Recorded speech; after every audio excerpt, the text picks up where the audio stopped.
What's going on, everybody? It's yours truly, Conor here, and of course, on this week's edition of the Marvel Roundtable, Earth's mightiest heroes are once again reuniting as we're going to dive into the second Avengers movie in MCU's Phase 2. But are there redeemable qualities about what is arguably the worst Avengers movie in the MCU? We're going to find out with a special guest as we deep dive into Avengers: Age of Ultron this week, right here on the Marvel Roundtable.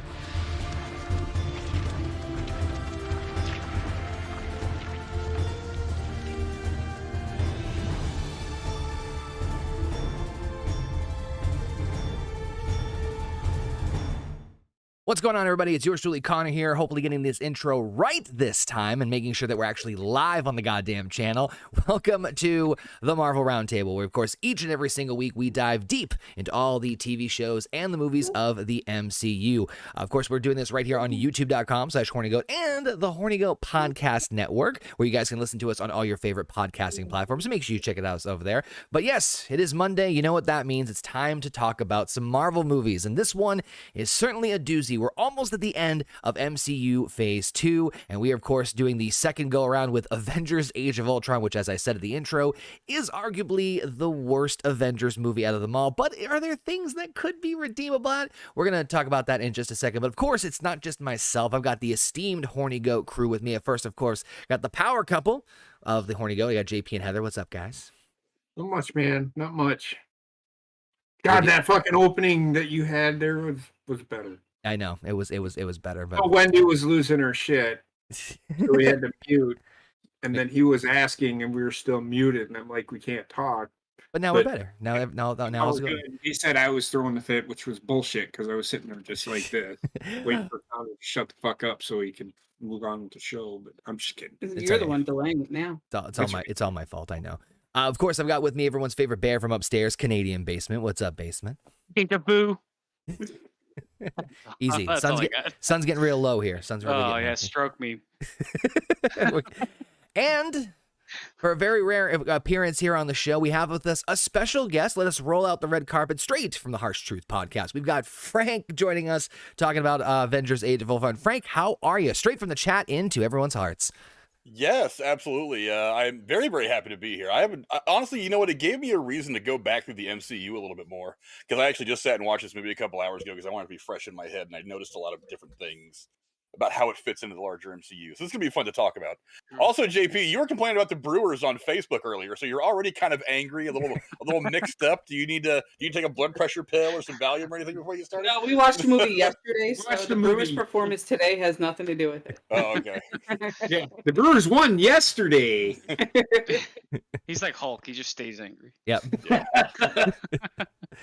All right, this is going to be a fun one. So, of course, want to give some shout-outs to the chat. Of course, we got Federico and Alpha also joining us, and soon our regulars, I'm sure, will be swinging on by. So make sure you guys let us know in the chat what you guys thought of Avengers: Age of Ultron. And, yeah, this one obviously is a bit of a daunting task because this is the second time the Avengers are getting together. And it is arguably the worst Avengers movie. And so, obviously, before we get in, Frank knows how this works because Frank's always in our chat, as awesome as he is. So, general thoughts, without getting into the movie itself, upon rewatch, what'd you guys think of Avengers: Age of Ultron? I can't wait for these answers. Who wants to go first? Frank, since you're the guest, I guess we'll let you. Yeah, we'll let Frank go first. So, general, without going into too much detail, overall thoughts on the movie. A quick thought is that it was a stepping stone film. Okay. What do you mean by that? That's kind of what I'll go with. What do you mean?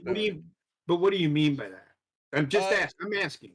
This sets up a lot of what's to come. I don't want to refer to it as like the empire of the Avengers films, although I think that's kind of what it was meant to be. This certainly was a good contained film in and of itself.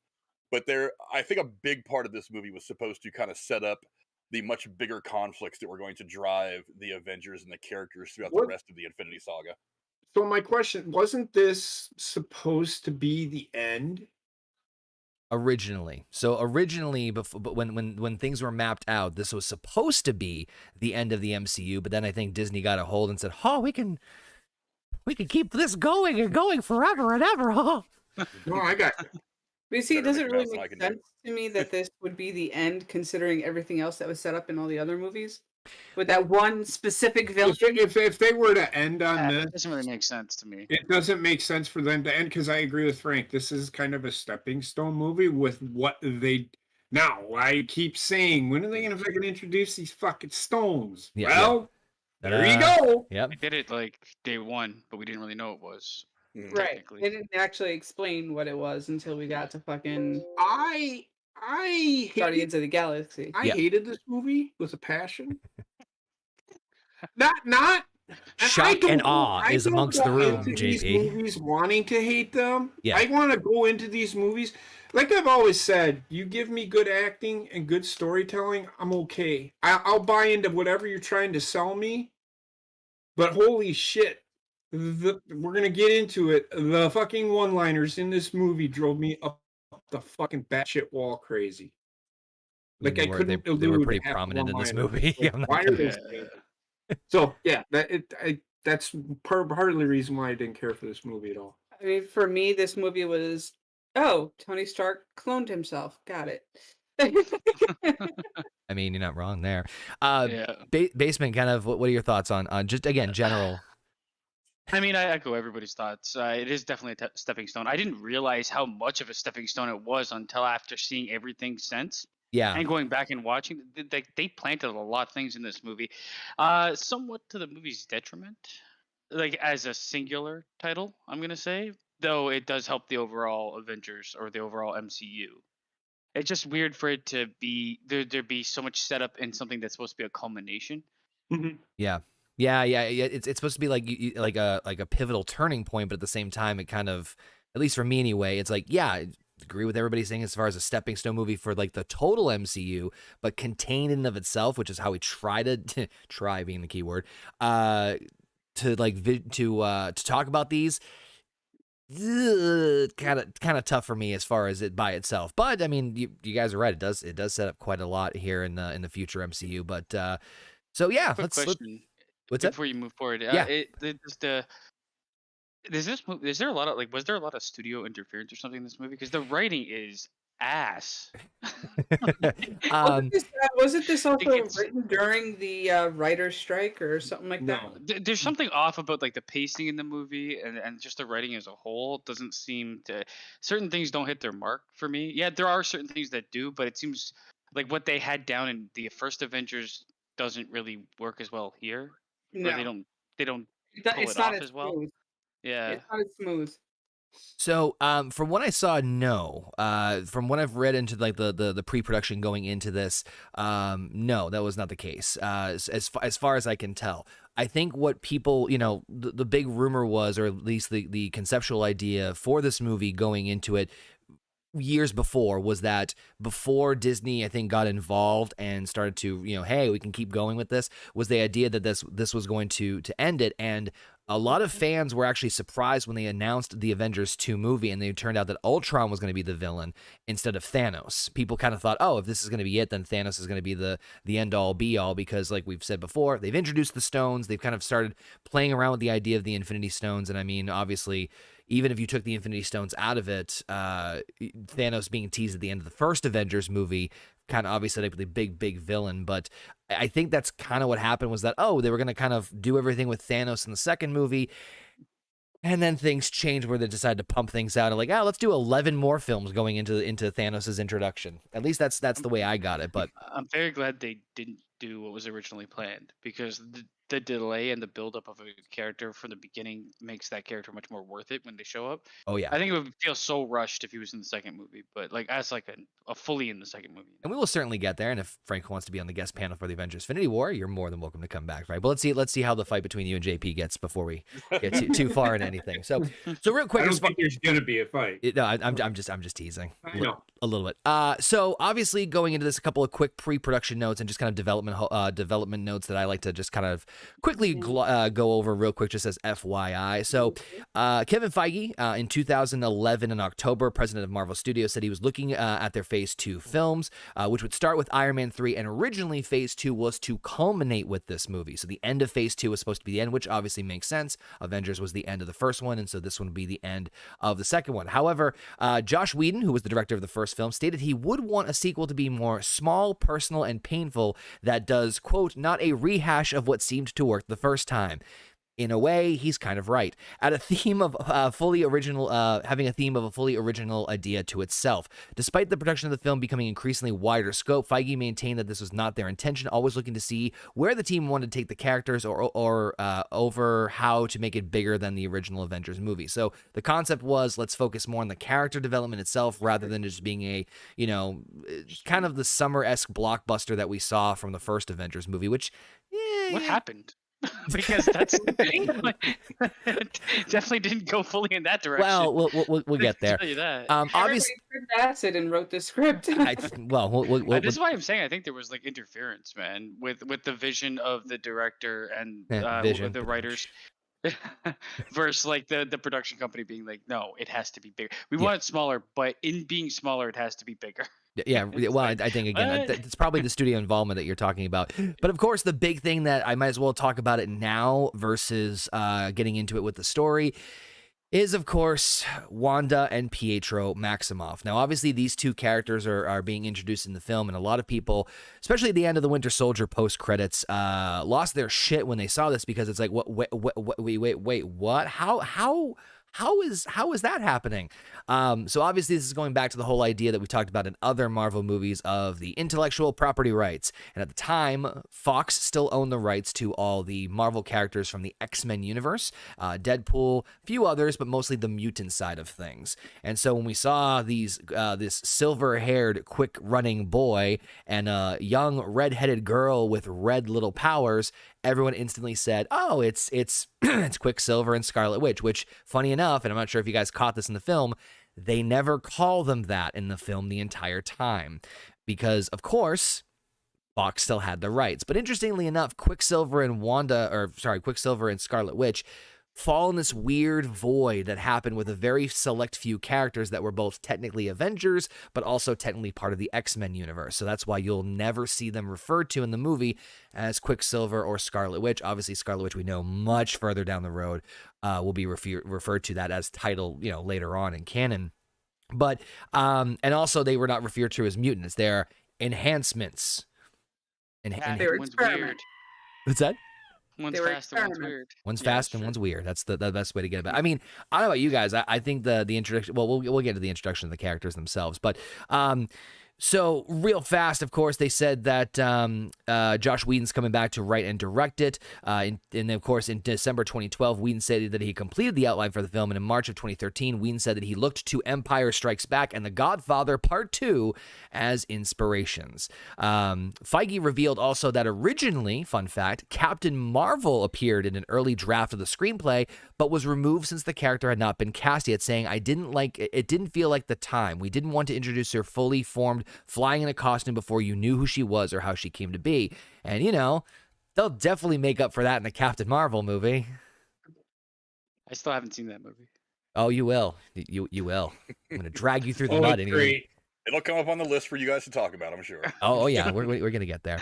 Also, Feige also revealed in an early draft of the script, Hulk's Quinjet detected near Saturn at the end of the film, but it was initially decided to keep it Earth-based and leave his fate ambiguous in order to dispel rumors that a film based off of the Planet Hulk comic storyline was in development, which Marvel Studios had no plans to adapt at the time. Of course, as we know, there'll be a version of that or a modification of that story later on when we get to Thor Ragnarok. So, interesting little stuff. But yeah, I mean... throw this out there to you guys. If Thanos were to be in this movie, like if the second Avengers movie was Thanos and it's like, bam, done, do you think they could have salvaged it? Or based off of what we saw in this movie, do you think it's like, it probably wouldn't have flied?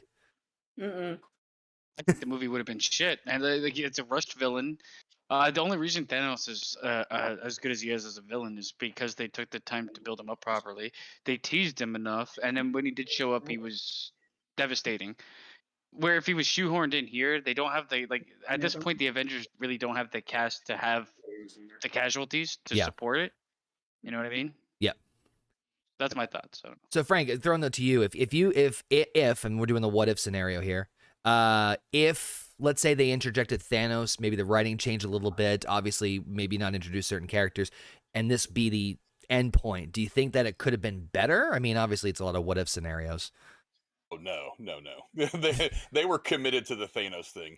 The way that I've always read it is that they had kind of planned out all of Phase 1, thinking to themselves, well, if this goes well, then we can go farther. And then the first Iron Man movie comes out, it does gangbusters, and they're like, okay, we're off to the races now. Right. So as soon as that movie took off the way it did, they started planning out Phase 2 and 3. So the first Avengers film was always going to be at least like the earliest ending point.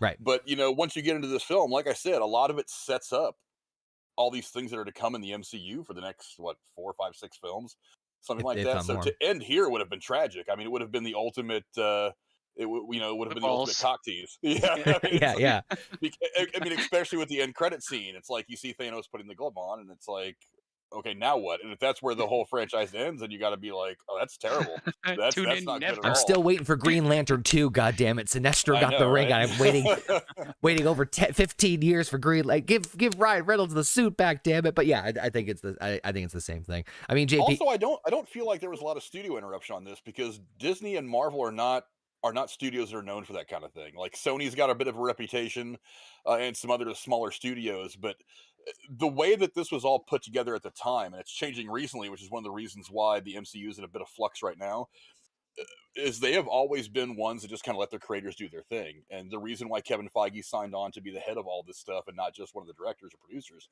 is because he was given license by Disney to just make great stories. He's like, you do your thing. You've got your stuff organized, put together. You run with it. We're just going to pay the bills. Kind of like what a good owner should do in football. He was just like, we're going to let the creative people do the creative stuff, and we'll handle the administrative stuff. And I think that's one of the reasons why these movies have taken off the way they did. I mean, it's really, really hard. I mean, think about it. Before we got to the end of Phase 1, do you think you could have had 20-something movies in a series that wouldn't have just become a jumbled mess? They've actually managed to make this continuity. They've actually managed to make this continuity very, very good. The continuity is. I wouldn't say it's very good. I think it's good. It's better than on such a large scale. It would be extremely difficult to do very accurate continuity, especially with not having the whole thing planned out before you started. Because they might have had like bullet points. I don't think it was planned to the T that it is. So they kind of like finagled things to make them work the way that they ended up working to get to the storyline that they have. Right. Yeah. But the reason I said like studio interference is because like it just seems like wanting to make it like some of the action scenes and like some of the moments in this movie scream to me that they're trying to sell merchandise and toys more than they're trying to sell the storyline.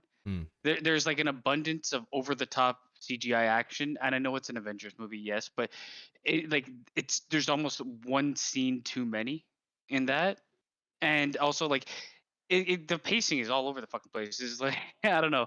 Usually I see I can see where if we didn't want to make it more personal, and he does that with Hawkeye's character, and he tries to do it with Black Widow and Banner, but everything else is like hollow.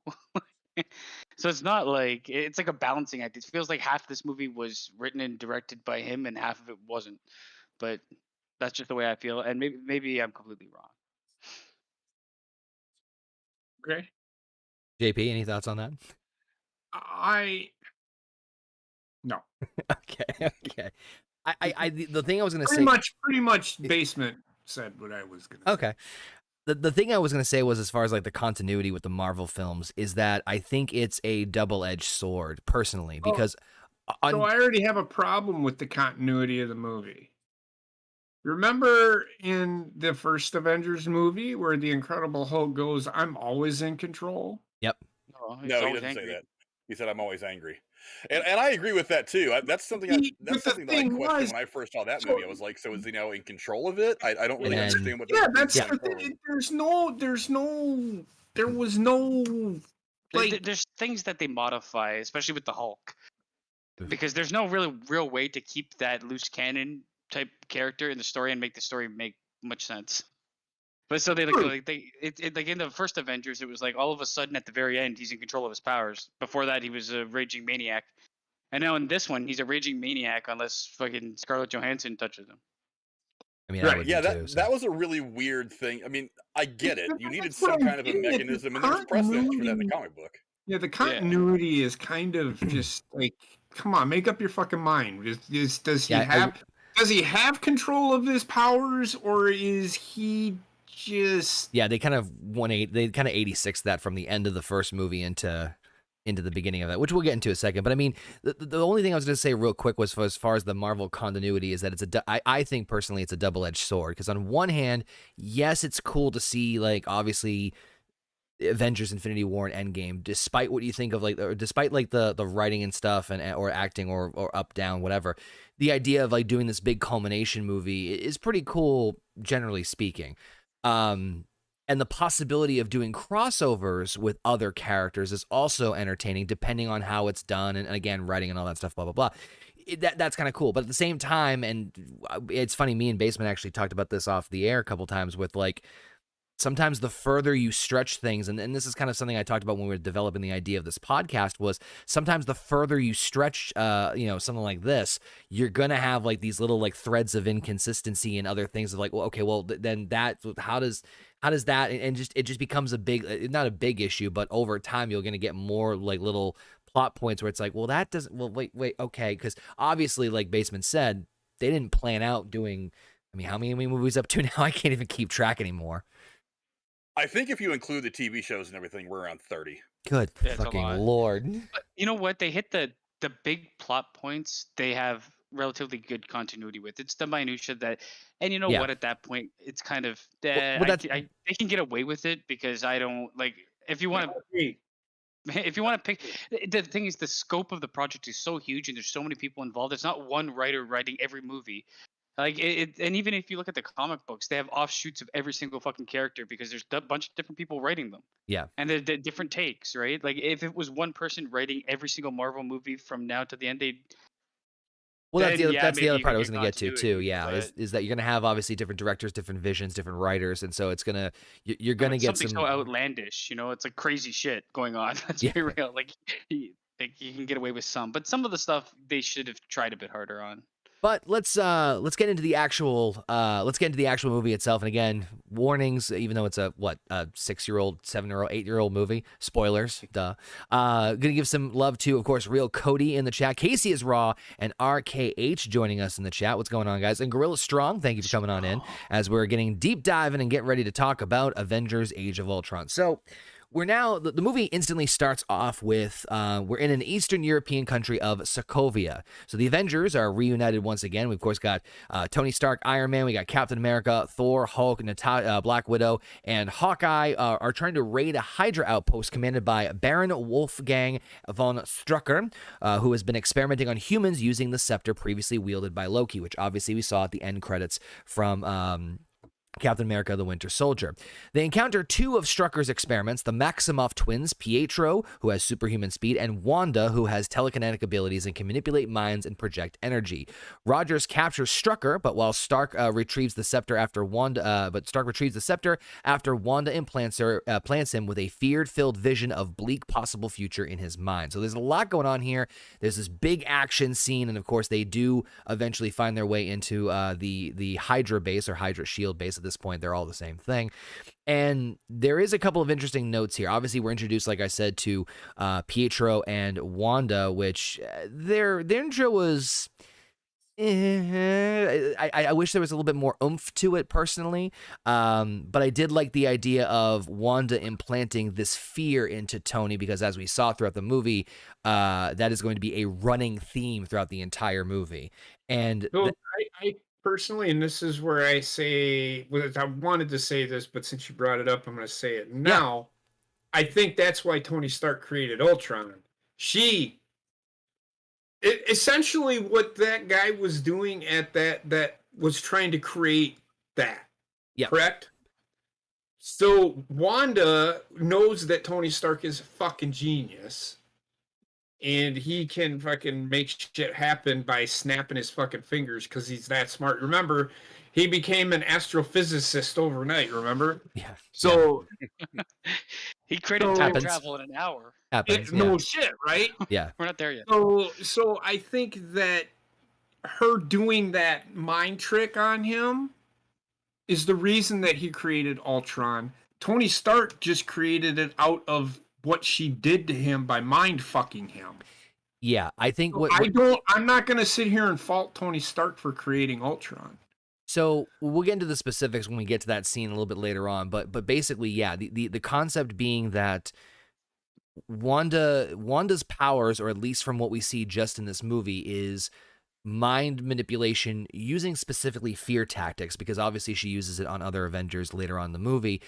But the reason, and this is actually something I'm giving the movie credit for here, shocking as it is that it's the catalyst that launches not just everything in this movie, but obviously there's other aspects of this that will continue on in other future movies down in the MCU. But I think, so the way I interpret it was, Tony sees this vision of all the Avengers dead, basically. Hulk's got arrows in him. Not sure where they came from, although I look at Hawkeye. We see Black Widow. We see Captain America with the shield broken in half, and we see the Shatari army once again invading, very similar to the first movie. But he still takes the scepter. And you see, like, even Wanda's, like, holding off Pietro, saying he's like, you're just going to let him take it? And she knowingly, like, he's going to do something stupid because he's obviously paranoid or whatever he saw, because maybe she's not able to access it. But I will give them credit. I mean, the opening scene was kind of, I know we get a lot of these action scenes with one-liners. I mean, I still chuckled at a couple of them personally, but not a bad setup as far as the initial setup. It's as far as the theme of the movie with Tony getting a little too paranoid about what could possibly happen. I mean, I know JP just kind of concurred. I do. I thought it set up the movie. It set up the movie great, but right. It did do a It didn't great follow job. through with It the didn't setup. really follow through. I think it's a little muddy, but Frank, your thoughts on the opening scene with like the Hydra base invasion and Wanda mind fucking Tony Stark? Actually, kind of like that the introduction of the twins was kind of understated, because this is the only Marvel movie that they've done that tries to embrace a little bit of the darkness. They just didn't do it enough for my taste. Because I mean, Ultron is a dark character, but I thought the opening scene was kind of par for the course. I don't think it was anything overly special, but I mean, it definitely, like I said, this whole movie being kind of set up for the barrage of things that were going to come for the next, I don't know however many films up to Endgame. I thought that it did what it was supposed to do ultimately in that opening scene, right? And I really liked the fact, like well, for one, that opening shot, like when they're all like flying through the air going towards the slow-mo shot where they're just that was great stuff. That had thumbnail written all over it for everybody who was trying to review this movie. Yeah, no kidding. But like I said, the understated nature of bringing those two characters in, I think, is kind of funny now, considering that, I mean, ever since she came into the MCU, Wanda's considered the most powerful person in the film universe. Keeps leveling up, yeah. The fact that it started off kind of subtle, I think it actually worked really, really well, especially for the tone of the film as well. That's a good point. Baseman, your thoughts on this opening scene? That moment where they like slow down, it's like that. It's the comic splash page, right? Like, yeah. Exactly what. So it's the one pager, yeah. Yeah. I personally prefer, like, okay, so this movie started off with a bang, a lot of action already. I'm not a fan of doing that, but that's just me, because they start off so heavy and then it goes through some lulls, but it's also, I mean, the reason I didn't appreciate it as much, because it's redundant by the time we get to the end. I've seen it a million times, the big action scene. Like, this action scene is big, it's explosions everywhere, everything's blowing up, people flying all over the place, and it's about 15 minutes long of like pure action. Yeah, pretty much. Right. But there's no, like, there's nothing at stake. It's just, I don't know. You felt it was a little hollow? Yeah, I felt that most of the action in this movie feels hollow for me. I did want to also bring up the point, and this is something we'll obviously joke about. You know, Marvel movies have this like comedic, and we talked about this more with Guardians last week, but well, yeah, with the one-liners. But oh man, I felt like, I mean, if you didn't notice them before, they were pretty prominent in this movie. I'm not gonna lie, some of them I thought were funny. Every single action scene, one-liners up the ass, like which also makes nothing. It brings through the hollowness of the scene as well. At one point in time, fucking during the scene, Hawkeye gets like his insides blown out, and they're like fucking joking around with each other. The guy's like dying on the ground. So he's fine. He'll walk it off. Tis a flesh wound. He literally walks it off. Yeah. Well, they said that. Like, if you die, walk it off. I know that's I don't know. It was a decent start, and I wouldn't mind it as much if the movie didn't go the way it did. But it was good. I did like the subtlety of the introduction of the twins. So I'm with you guys on that, or at least with Frank on that. Um, but yeah, and the scene with Tony was good because I don't think she was really manipulating much of his mind, just like showing him what could have been, and that he's like he always needs to try harder to make amends for the shit that he's done. Yeah, So she unfortunately, knows he's gonna fuck up when he gets the power to do so. unfortunately, we never get really a full explanation as far as that specific power. Obviously, we know Wanda's using it or uses it not only in this movie, but we've seen her in future projects use it too. So it's just it's weird, but it's never like fully detailed. But I think from the interpretation is that she's trying to manipulate their minds through their their deepest, darkest fears. But we'll get into more details about that in a second. Roulette, that is that fucking line. By the end of the movie, I wanted to strangle him. But, I bet you didn't see that one coming. Oh yeah, we'll get there. They capture the scepter and they get back to the team's headquarters. So now the Avengers Tower, formerly the Stark Tower, Stark and Banner start to dissect and look at Loki's scepter, saying he just wants to run everything and analyze before Thor takes it away. We also introduced to one of the doctors whose name I could not put. Oh, Dr. Helen Cho. Who introduces, I guess, this like synthetic tissue technology, which of course will be a little bit of a plot point later on, where she can literally create tissue and heal someone with technology. You gotta love magic / science in these Marvel movies. This Sometimes goes along with the huge divergence that Marvel takes from the real world after like the first Avengers movie. in terms of like Because just like we talked about this beforehand because JP was like, it's based in our world, especially when we were watching Captain America, the first one. And this is like now we're taking steps technologically into like vastly different areas, and it's just assumed. I don't know how it happened.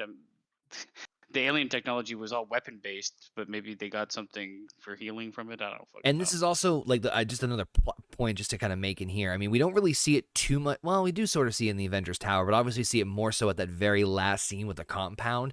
Is that it seems like the Avengers are now like Shield with like a staff and like a roll. Apparently, because there's like just took Shield over. just like I mean, But again, they don't have payroll because Falcon never gets paid. fucking Tony's paying everybody. Apparently, I don't know. It just I'm like, oh, that's a thing. And I mean, Cap says he can't afford a place in Brooklyn. I'm like, you mean really?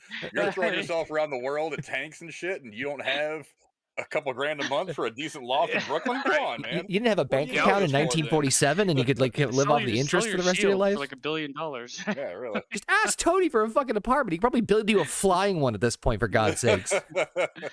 Good Lord.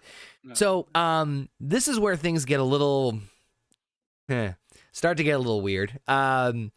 So Tony and Bruce are examining the scepter, specifically the power source of the scepter, which is an encased gem.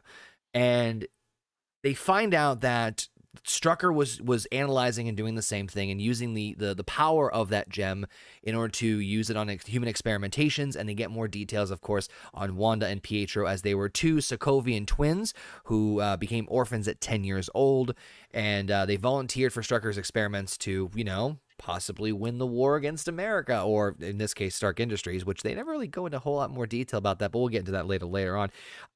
But obviously, the concept is that their powers came from, at the very least at this point, came from that gem because of the manipulation. But that's not the only thing they discover inside the gem. Inside the gem, they discover essentially artificial intelligence, or rather the building blocks for it. And this is, I'll be honest with you, after rewatching it, I completely missed over this point. Like, I completely forgot this point wasn't even a thing. I had to can I go back and watch this part again? Because from remembering what I remembered from the movie the first time I watched it, I'm like, oh, they just made Ultron as a thing. And now I can sort of see the connection as to why they decided to do this. And Tony says, well, hey, now we finally have the ability to fucking build Ultron. Because obviously when we saw during the Hydra base invasion, Tony now has an Iron Legion, which a bunch of basically Iron Man drones or droids that can basically go around and help out. And JP's walking another out. major problem with this film for me.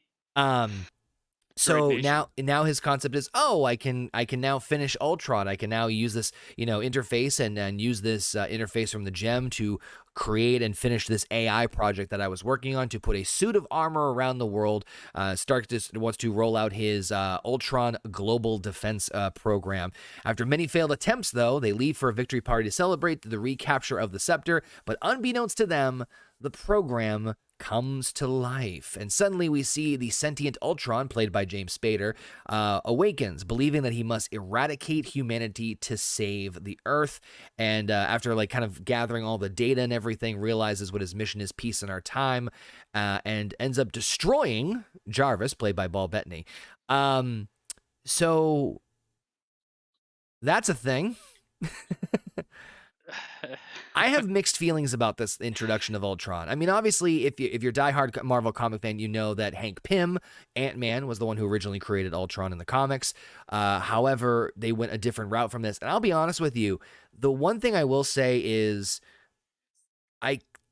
for the concept, and obviously we've talked about this before with different, the MCU doing different things from the comics and different source material, I 100% buy that Tony made Ultron. 100% based off of what we've seen from the previous movies, obviously the fear setup at the beginning of the very first scene. So I can buy that. The fact that the gem has the way to... At least it was the Mind Stone, right? It's the Mind Stone. Yeah. Correct. Yeah, right. So I'm that one, I'm kind of... I don't hate the idea. I'm just kind of... I'm torn, personally. I don't know how to feel about that, but... When they described what would it look like and everything, I think that was kind of iffy because it's Jarvis was saying it's like computer script, or it's like data, right? Blueprint, and, yeah. I mean, I would think it'd be it looked a bit more organic than Jarvis, but again, I don't know. It seemed like a weird amalgamation of computer and organic material when they did the little blow up of it. Right. It's like neurons going back and forth, and but then there was also lines of data going back and forth. I didn't hate the idea. At least they used the Mind Stone for it, which kind of made it make more sense to me. A plot point I completely forgot about. I'll be completely honest. But it did seem kind of strange with the way that stone is used moving forward, because this is the only point in time where it's kind of used as artificial intelligence. Everything else, it's kind of illusion based. I mean, obviously the Infinity Stones. I mean, we know. At this point, anyway, some of the powers or a good chunk of the powers, but we don't know the full extent until later on. JP's raising his hand, so I got to call on him. Where did they get the Mind Stone? Was the Mind Stone in the Tesseract, wasn't it? Okay. And then it was put into No, the Mind Stone was in Loki's staff. That answer is my question. Oh, wasn't that the same fucking thing as the Tesseract? No. So Tesseract is the space stone. Yes. Oh shit. Yeah. Well, so the Mind me. Stone. So the thing is that, and Jarvis even said this when he analyzed it. He said that the blue casing is holding the power source inside, but I don't think they knew that there was an actual stone inside the casing. It's even worse that why the fuck did Thanos give it to Loki just to have to go get it back? Yeah. The idea is that he's facilitating his personal end game by letting him use the stone for now. You know what? I want you to get this thing by giving you away the other thing. I want you to get this Mind Stone, and here's the Mind Stone. He probably planned on murking Loki at some point anyway, so it was just a means to an end. So I mean, I'll throw it to Frank. I mean, Frank, the introduction of Ultron. I get that. I can believe Tony introducing it. I know it's not the comic thing, but I can buy that. The Mind Stone thing is a little. I don't know. Maybe that's just me. Well, I mean, I get that they were showing you what the real power of the stone is, because when Loki is using it in the first Avengers film, you don't really know what it is. You just see him with this golden staff with this blue thing on it. You don't understand that I don't think it really mentions in there that that's the Mind Stone. I don't recall that it mentions in that movie that that's what that is. They don't mention anything about the staff having any kind of stone in it. They hint towards it being one, though. I right? thought it was the blue stone, actually. Yeah. So no, it's the yellow. So kind of looking deeper into this and realizing that it is the Mind Stone, you understand now why when Loki was, touching people's chests with it, that he would take over their mind and stuff like that. That's what that thing does. So when you look at this thing where you've got the floating AI X-rays, whatever the hell it is that Mason was talking about, side by side, you see that Jarvis is obviously something that's very computer generated that Tony built, where this thing over here is something else weird that happens in nature almost.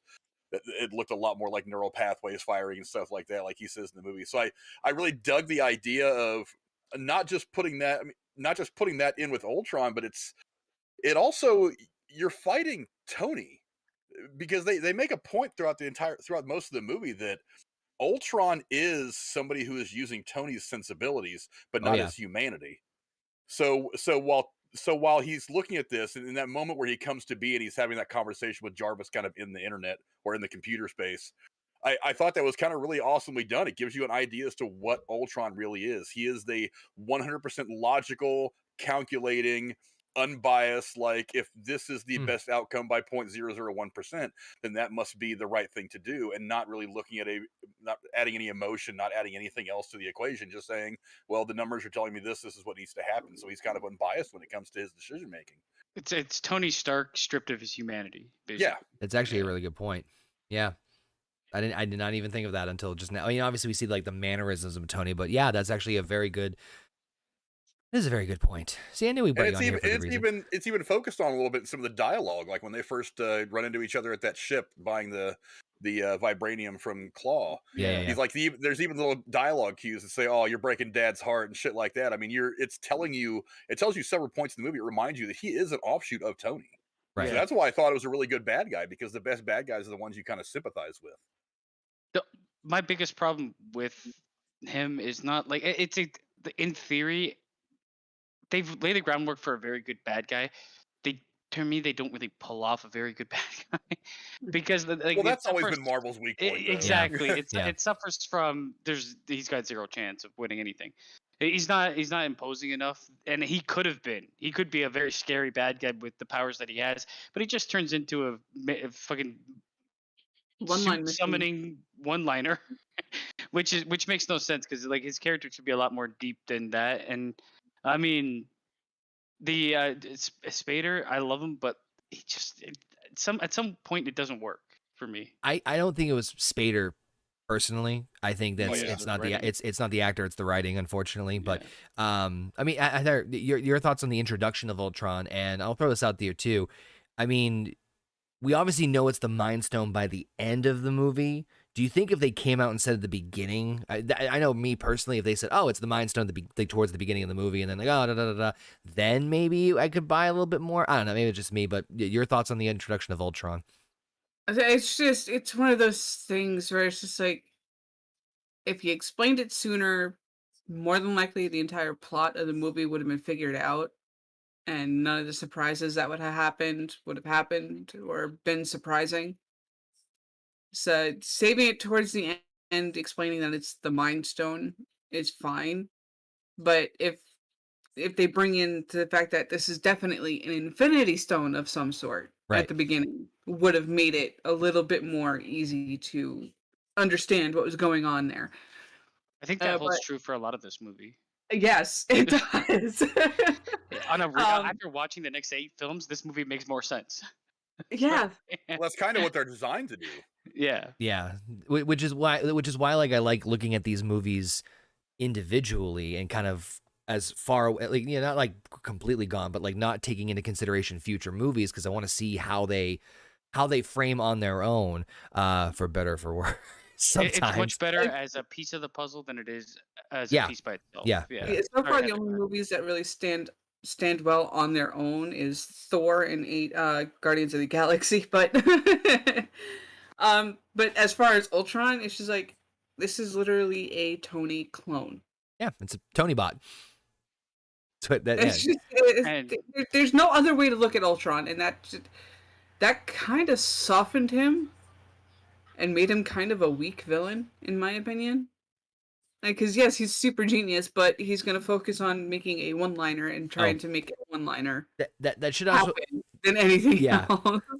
That is a point I also want to bring up too. Is from what I've seen or what I've read, the concept of this movie takes place in a day and a half, and so not really the age of Ultron. It's more of the 48 hours of Ultron. It's not, you know, your proof like it's only like a brief moment, and so I think the other part of it is that too, and this is something I was going to talk about much later on in other Marvel projects, but I think for me personally, around this time, this is when the Marvel movies were starting to really get a lot of attention. They weren't getting, I mean, not that they weren't like super popular, obviously, but now like steam's rolling and it's like, okay, now, with Civil War being a big one. But the other part of it, to me, and this is just me, I'll throw it out to you guys too. Sometimes when things get too hyped up and too over the top with fans, that anything lower is considered a disappointment. And not to say that the movie doesn't have the fault of doing this on its own. However, and I'm just speaking this from my own experience from WandaVision, which we'll get into later on. Obviously Ultron is one of the most powerful Avengers villains in the comics. One of the biggest threats. They can take down everybody relatively, pretty easily. And then you have this movie, and it's kind of like, again, you have to take into consideration MCU is doing it differently. You have to do it all in one movie. I get that, but I think part of that too is like, oh, Ultron, he's gonna kick their fucking asses, and then it's kind of, oh, that's, you know what I mean? Like, I think maybe part of it is like the overhyping. Yes. It's partly that, but it's also you got the name of Ultron in a movie. And it's just everybody knows Ultron. Ultron. I mean, Frank, do you feel the same way? I mean, maybe not about this movie, but some of the other ones in the future. No, not really. Like I said, it's really weird because of the way that they've told this entire thing as one gigantic long, million project long story. Right. But I don't know. I don't really have a problem with Ultron the way he was put together or anything like that. I think, again, the Marvel has not done villains very well. I think there's some other things they could have done with him, but there are some aspects about him in the comic books that wouldn't have fit very well in the movie anyway. Right. And that's why they kind of cut these. As a matter of fact, one of the few things that they did get was Age of Ultron is actually the name of the biggest comic book storyline that had Ultron in it. That's one of the reasons they went with that name. But yeah, it's ultimately I like Ultron. Again, like I said, if you can relate to the villain somehow, it makes the movie better. It's like you eventually end up relating to Thanos. You understand what he's trying to do. He's trying to be a good guy, and that's kind of what Ultron is doing here. Is what he's doing is he's trying to, sadly enough, save the Earth. Right. He's trying. His motives, his method of doing it is obviously terrible, but ultimately he's doing what he thinks is good, and that's what every good bad guy does is he thinks he's the good guy. Right, so it becomes a moral question, not necessarily, a moral dilemma. Right. That whole thing about, can you go back in time and kill a baby Hitler? Is that okay? It's that kind of question. And that's what this starts to pose, because I think a lot of it was kind of set up as to how they wanted us to see Thanos later on in the franchise. Right. So I think they're kind of kind of softening us up a little bit to make us think about that before they move on down the line and eventually get to things like Endgame and Infinity War. I think you have a missed opportunity with this villain, though, because unlike a lot of others, he is it's almost like a collective mindset, not just an individual. He becomes an individual, but he exists online or in the ether more than anything else. And they could have used that to kind of show a bit more of his power than just turning him into a sentient being, basically. There's so much influence he could have had internet-wise with shedding bad light on the Avengers, especially with what comes with the Hulk scene and shit like that later on. But they they tend to go in a direction that's very simple storytelling with him, instead of doing what he could potentially do with the way that his character is built.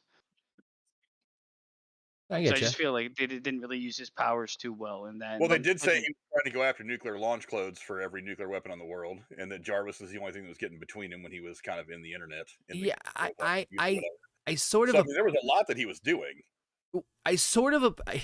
So it's funny you say that. It's kind of funny because I sort of appreciate the line, but at the same time, it's kind of like, well, that's a quick dismissal. You know what I mean? And it's funny because. We talked about this on the Guardians review last week, how they explained that Peter Quill is half human and half this other thing we don't know yet, wink wink, and that's why he was able to carry the Power Stone. Simple explanation, pretty easy. And so when you hear, oh, Ultron escaped through the internet, you think instantly, oh, well, fuck, he has access to everything, and they're like, no, he's not. It's okay. They don't use it to its full Sure. extent, is all I'm saying. They do mention it, but he'd be much more scary if he wasn't physically always there. I guess, but you can't Oh, I really see what have you're them saying. Yeah, fight yeah, yeah, yeah. something that doesn't Like exist. the unknown. The unknown Yeah. is more scary. It's like it's not knowing where the ghost is scarier than the ghost being in Right, front of right. you. Yeah, All right, yeah, and that's then fair enough. having pigeonhole him into taking a sentient form to beat him would make sense, but they didn't really go that way. But still, I mean, it's just a missed opportunity for me. It's still a good villain to an extent, as good as I guess Marvel villains come. Shout out to Ryan Romano also joining us in the chat. What's on, Ryan? And I am Groot is also in the chat. I mean, big fan, Groot, big fan. So couple things I also wanted to mention as we get into this next part. So of course we're doing the after party of them celebrating that they finally took down the last Hydra base. They have Loki's scepter and everything is going a-okay. We even see Rhodey popping in. We do see Falcon also dropping by for a quick visit. We do see the wonderful Stan Lee cameo. Got to give love to all those Stan Lee cameos of him being the veteran who's like, you know, Thor's like, oh, I got this drink and it's 1,000 years aged or something along those lines. And he's like, yeah, come on, like, come on, Pansy. Stan Lee said that was his favorite cameo. Yeah, and then That was a good one. I can believe that. And then he gets carried off drunk, saying Excelsior. Good stuff.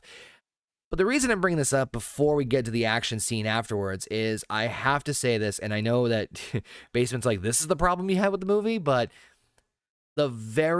what felt to me super forced romance between Black Widow and Bruce Banner. I appreciate them trying to do something different with other members of the group and having like a pseudo side story. I can sort of appreciate that, but this just seemed to come out of completely left fucking field. And again, maybe that in comparison to the other movies, but I just didn't buy it. Chemistry on screen either. It's None. just a terrible pairing. Mark Ruffalo is like a wet dog all the time. I still like Ruffalo. I like him, but he's always just just like he looks sad and beaten down by life. Which I guess is right for Bruce Banner. I just didn't like this. Like it just felt like way too forced in this romance. Yeah. They went full tilt with it too. They didn't even like slowly let it grow. It was just all of a sudden, I should have came in the bath with you. What the fuck? Yeah, that was all. I was like, really? Aggressive. Yeah. Why must the show why must a movie involve some sort of romance? I looked at it as like a soothing sense. But that turned into more than that. But it was terribly Soothing. portrayed. I mean, I'm not. I'm getting angry. Quick, hide the zucchini. Yeah, like I did. Yeah, that fucking is fucking crazy. But I mean, like I said, I appreciate them trying to do a side thing for other characters, like that aren't like me. You know, obviously Hulk and everything. So do things like that. But it doesn't have to be a romance. Not only that, it's just like, oh, this is a thing now. Like, okay. I mean, for a lullaby. I mean, Frank, what'd you think about that? I mean, the dynamic of Black Widow and Hulk, or lack thereof. It was my favorite. Finally, something you didn't like. No, I'm just kidding. Well, it's for one, it was really, really fast. Look, comic book movies, the one thing they can all do without is a love story. And that's one thing that Marvel has proven so many times is love stories slow the movie down. Yeah, I get why they put them in there, because they also want to appeal to some of the females that go see this movie. So they want to give the girls this moment where they go, oh, they're finally connecting, oh, and try to get them involved. But the reality is it slows the movie down. It wasn't very well planned. It happened way too fast. And then the worst part about it all is that they never realized any of it. It exists in this movie for no reason whatsoever, and then it's gone. There's no mention of it again. There's nothing, and I'm like, why did you bother giving me this thing and then not let it become a thing? I don't understand. My only guess is they were trying to let us know that Betsy Ross is actually out of the picture completely in this universe now. I think that's probably one of the reasons they tried it, but I just didn't get it. I didn't like it. Well, I see, Frank. I told you we don't disagree on everything. Yeah. But I mean, look at the Marvel universe as a whole. I mean, the Jane Foster, even though she's coming back in this next movie, nobody really liked her. Nobody really liked her character. It wasn't Natalie Portman. They just didn't like the dynamic. I kind of did. A lot of people didn't like it. That's one of the reasons. No, and I understand. It's a taste. It's a taste. I get it. But I didn't mind her because the second one, she was more focal point to the movie. but I liked her in the I first didn't one. mind her in the Didn't like first her in the one. second one that much. She was a pretty good side character in the first one. Thor is just they did Thor and Guardians of the Galaxy right, in my opinion. But I They- mean, yeah, but like I said, I mean, I'm glad we kind of got on the same page here.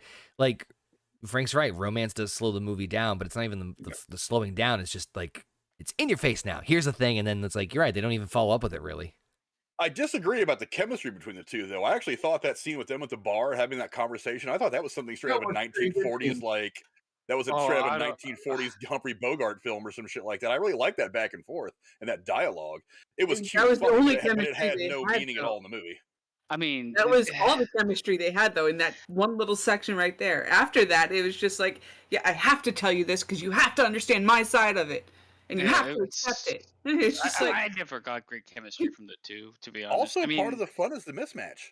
It's like, I mean, it makes sense for the mismatch between the two because why would you like? I mean, in the end, it makes more sense for her to be attracted to someone that's like the other end of the spectrum. yeah, right? it made sense when she was flirting with Captain America in Winter Soldier. That kind of, because those two kind of have a similar background. Yeah, that makes sense to me. Better chemistry. That had more chemistry. Yeah. Yeah, but that wasn't. I mean, that was too easy of a pairing, though. It made too much sense. This one is like, you want this girl who's trained to be an assassin and has all these skills to this guy who's like the biggest nerd on the planet.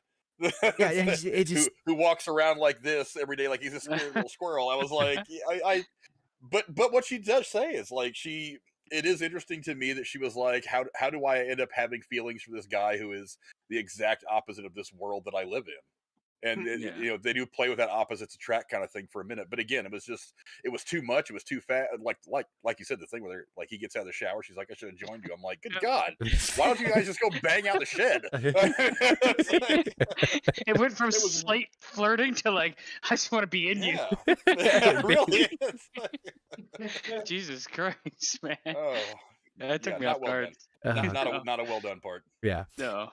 So of course at this point they're doing the infamous scene where they're all it's the after party. It's just the main core Avengers crew and like Don Cheadle and those, and they're kind of they're just shooting the breeze, shooting the shit, and Thor has his hammer down, and they're talking about how they're doing the whole like, you know, sword out of the stone thing where most of them try their best at lifting Thor's hammer. It's a fun little cute scene. I actually really enjoyed it, where you see like, you know, Hawkeye does it, can't do it. You see Tony, which fun. I love the line. He goes, if I get this, I rule Asgard. I will be reinstituting prima nocta, for which those of you who don't know what that is, it's an old ancient tradition in which case the king or leader would sleep with a bride before she got married.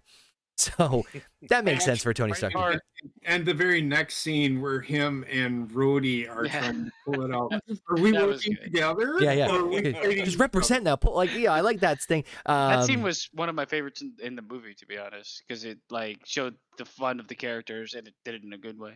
And the only and thing, a little bit of foreshadowing too. Well, I was about to say, exactly. We'll put a pin in this for Endgame later on, but you do see that the only one who's able to make any sort of budge is Captain America, and there's theories as far as what went down there. We'll talk about that in future in future installments. But just fun little note, just something I liked, and of course, Thor just says, yeah, you're just not all worthy, and that's when Ultron makes his big debut, showcasing himself in one of the broken Iron Legion drones, and basically, you know, introducing himself, showcasing I am, you know, all that fun stuff. Sends a couple of Iron Legion drones to attack all the Avengers. They, of course, relatively easily take all the drones out, and Ultron is defeated, at least at that moment. But then we see that he has jumped ship, AI speaking, stole the scepter, and he is now harvesting himself into many copies of himself back in the Sokovian Hydra base that they stormed earlier. Why didn't they like do something with that? Just left everything there operating? I guess. Yeah, it's fine. We'll just leave the AI over there. Yeah, I would imagine that the Avengers or S.H.I.E.L.D. or whatever organization exists now would probably have gone and torn that place apart. But they were just like, oh, well, we got him. Okay, everybody, let's go here. Let's leave the space whale and all the robots there. Yeah, we're fine. Couldn't be it's doing fine. anything nefarious. Let's Damn just it, go. Michael He's Keaton, this you had one gigantic job. Fucking creature in the air. But whatever. So when I say that like Ultron, I have mixed feelings on, but I love James Spader. I think personally speaking, this is my second favorite Ultron scene, with just him just kind of talking and setting himself up in the tone of like, I know it's gonna be different once we get in the movie, but like the tone of him being this like imposing like random threat that nobody saw coming. I kind of really dug it. I'm not gonna lie. I think like obviously the drones kind of attacking and quick action sequence didn't hurt. I think Cap throwing his shield like he was fucking like a ballerina was kind of weird. Like him just like twirling around like fucking throwing that thing like crazy was like wow. Not the Okay. only time he does it in this movie either.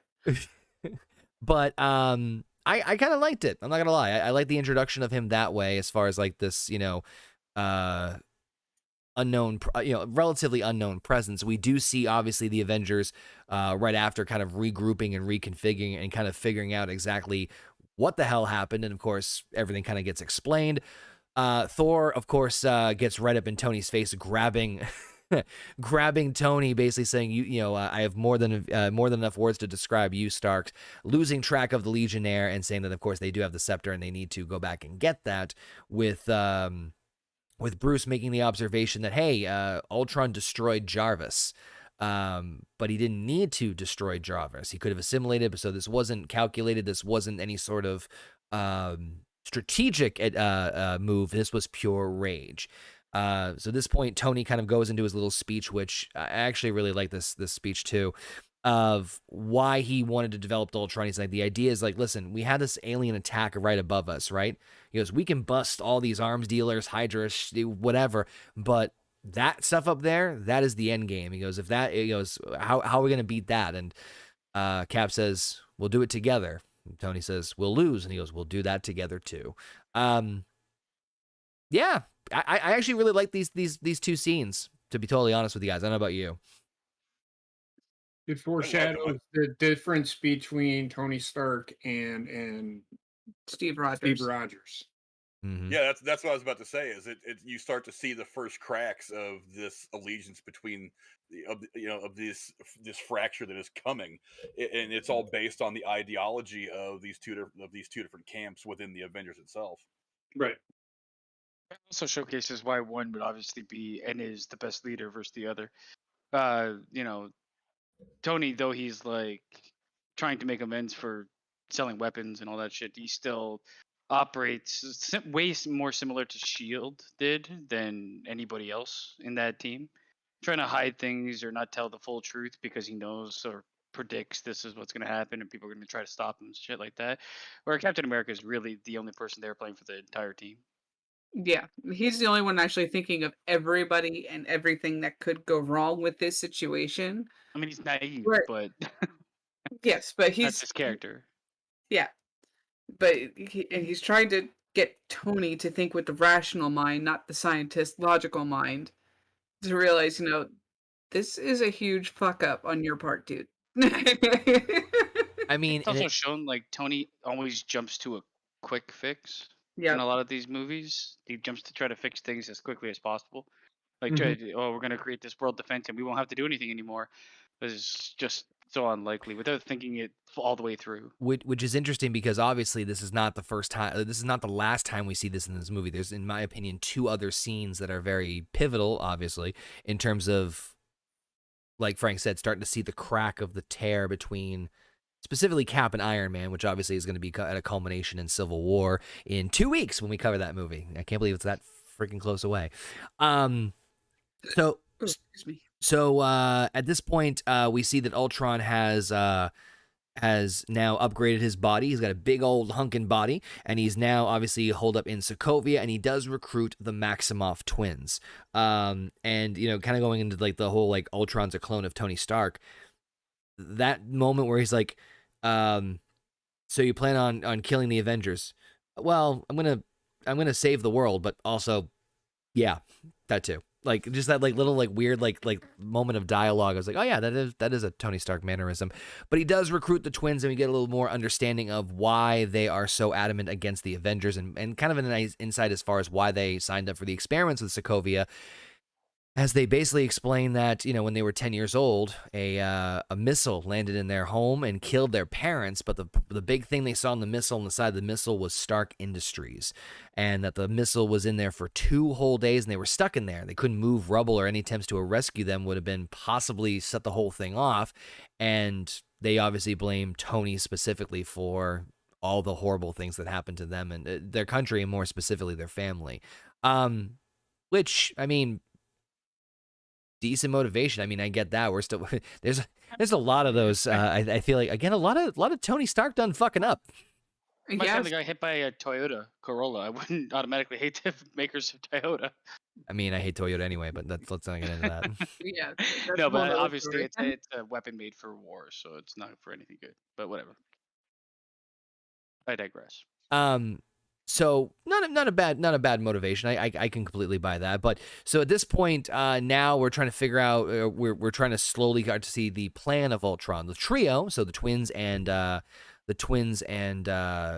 Wanda, decide to go after a arms dealer known as Ulysses Klaus, Klaus, geez.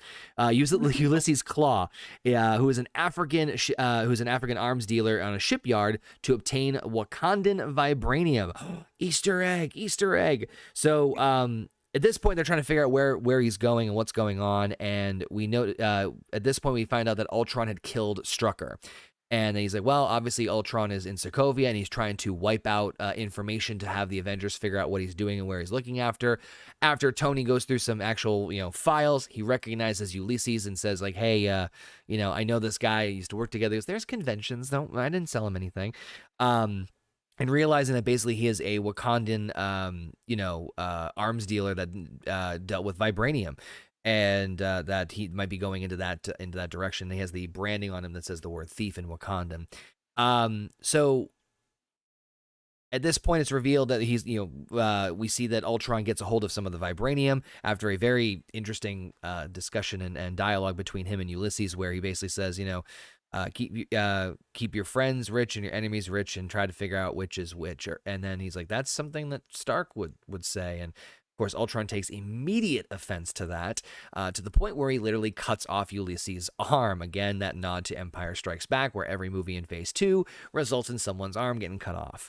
Also another Easter egg for Black Panther. Yep, and of course the Wakanda name being dropped, so that is a Black Panther reference, which of course we'll see a little bit later on in the series. The Avengers show up to stop them. Nice little dialogue banter between them, with, again, Ultron kind of saying like, oh, this is the part where I reveal my master plan to you, and obviously doesn't. The fight ensues, and we see that, again, the idea of Wanda using her powers to manipulate the fears of Black Widow, Captain America, and Thor. I'll be personally honest with you, there's a couple of funny little moments in this action scene. For some reason, Quicksilver fascinates me. I know we have the Flash in DC, but for some reason, Quicksilver in this, because obviously we don't see him in any other movies really, I kind of like his scenes where he's just like when he's running around and moving and stuff. Obviously we see a little bit in the X-Men movies with him as well, but I don't know. Personally, I just kind of like the way they did that. That maybe it's a me thing. Like, especially when like Thor's hammer's flying by, he's like, huh, and then he just goes to grab it and just fucking flies off in the other direction. But then we see different visions from the fear that Wanda puts in their head. So we see one of Thor, who basically is saying like, "Oh, you led us all to hell. We're all dead, don't you see?" And kind of maybe the idea that he's supposed to be this big protector of all the Asgardians, and he's failing them. Steve's is that he's going into what presumably looks like a dance room in the 1940s or 1950s after the world ends, looking to dance with Peggy Carter, but turns around and finds out there's no one there. And Black Widow, of course, having the remembrance of the Red Room where she was trained, with seeing like different things of like her having surgery, some gunfire, all sorts of craziness. But after Hawkeye neutralizes Wanda with an arrow, saying, "Yeah, I've done the mind control thing. Not a fan." Everyone's kind of on their own until Iron Man chases down Ultron, destroys that body, but only quickly to find out that there's another big problem coming around the corner. So before we get to that part, everyone's thoughts up on the shipyard scene, both either like his dealing with Ulysses or the whole fight sequence or Wanda's fear-based powers on the other Avengers. What do you guys think of all that? I do like Ultron when he cuts his arm off and he goes, "Ooh, oh my god, that was pretty good." Yeah. I'm not gonna lie, that just goes to show how Much just like Tony he is. Yeah. that and how evil Ultron really is. Yeah, You you know what need I a mean? bit And more then of he that. kicks him, and then he kicks him down the stairs. Yep. It was.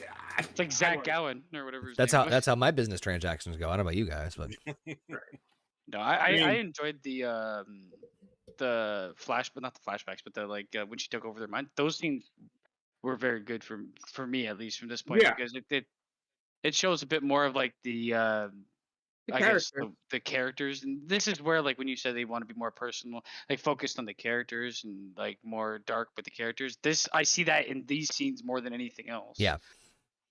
So I like those the most. As far as the meeting goes, I'm with JP. I like that scene when he cut the arm off. But I mean, this is like with him being basically like a Tony Stark offshoot. It is what he is, but it also kind of like hurts how like terrifying his character or how scary his character could be. But it Because just shows how the one line, Yeah, get yeah. the one liners. He's it's like he doesn't care. Yeah. which he shouldn't.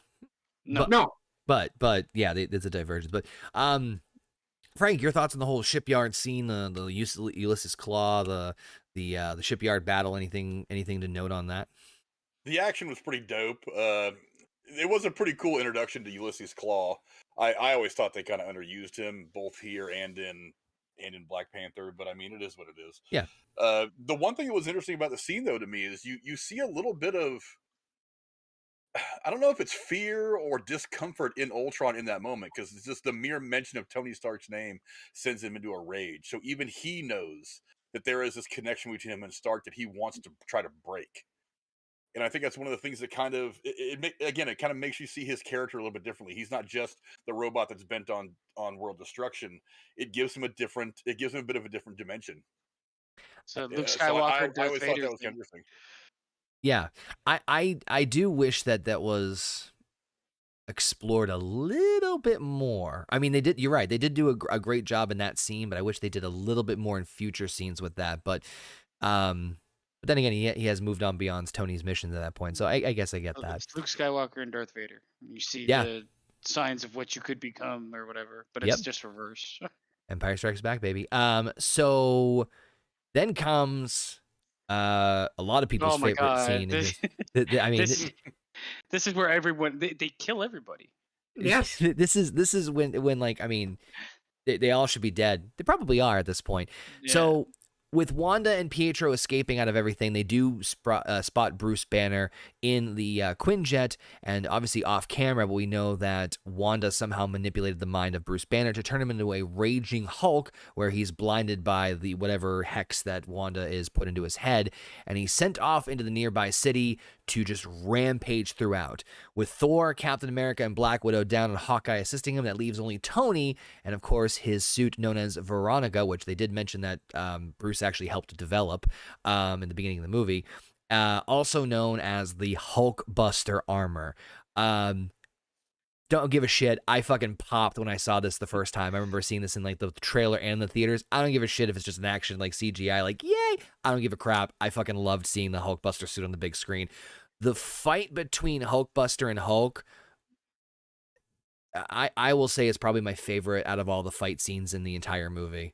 Visually, it's the best looking scene for sure. Like the CGI is overall decent, but this like I don't like the CGI on Ultron that much. Like he looks too smooth and he has human lips for some reason.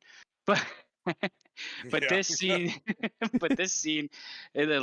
visually it looks the best. They pumped the most money into this scene for sure. I mean, this is way I look at it. this is trailer fodder, but I don't give a fuck. It was so Yeah. I fucking I don't give a shit. It's like, yeah, the Michael Bay in me is like, yeah, fucking blow each other up and do this and all that. I also appreciate some of the creativity behind it, and there was a couple of like moments in it that like I thought was clever. Like, oh, Tony puts this suit on. Well, Hulk could just do X, Y, and Z to him. Oh wait, no, there's a floating like like pod He that has, kind like, of a falls. command center up there. Right, so he can like actually like add extra accoutrements and other things and like recover himself if need be. It's like, yeah, it's fucking smart. I mean, hell, even the introduction of him, like the first thing he does, he tries to contain the Hulk. Obviously, that doesn't fucking last, but like, I don't know. There's just little things like that. Like when I love when he's like trying to punch him, go to sleep, go to sleep, go to sleep, go to sleep, go to sleep, and just some of the banter of Tony, like, and then when he punches a tooth missing out of him and he rages even more. I don't know. I love the whole scene, personally. I love the whole fight sequence with Hulk and Hulkbuster. I mean, the problem is with the Tony Stark banter, it kind of takes away from the seriousness of him actually being able to be destroyed by Hulk, because Hulk is unstoppable. I know it's on brand for Tony, but I think at this point in this movie, the banter thing was wearing a bit thin for me, because it killed anything that's supposed to be taken any way seriously. Yep. But Agreed. the scene itself was great. I really liked when they included like this is something that Marvel usually doesn't do. They usually show like civilians running and stuff like that, but they had like the Hulk beating down a woman's car, and the point of view from was inside her car, showing her like terrified Yeah. of the Hulk. Yep. Like certain things like that really add to the scene, and then you have Tony Stark being like, "Oopsie," or some shit, and I'm like, "What the fuck?" Yeah. Um, The one-liners in that scene from him just kind of ruined it in some ways. Some of the one-liners worked, but then him just going, "Oops," and stuff like that when it came to the civilian side of things that he I'm destroyed. sorry. Yeah, If there was like one instead Right. of like 18 in a row, it would have been okay. Yeah, But there's I a mean, lot. I hate to do this, but I have to go to bed. all right, no worries, JP. Appreciate you being on. Oh, but again with the banter, the one-liners, he does it. He does it when they get the scene, which you guys will get to. He shows up in the people are like in that apartment building, Yeah.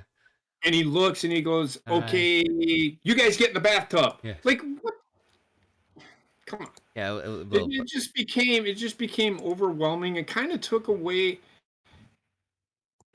For me, the one-liners killed this movie to an extent.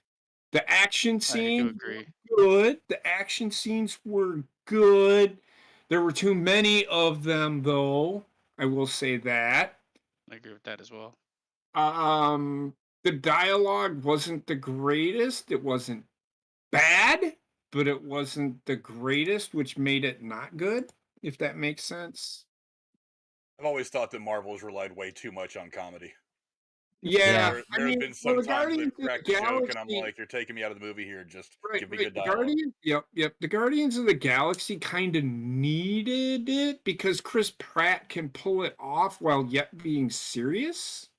But If it's that also like makes the gravity of this movie, because it's based on planet Earth for the most part, and like the world's exploding around. They're showing a bunch of people dying, but they're obviously not showing it like the grotesqueness of it.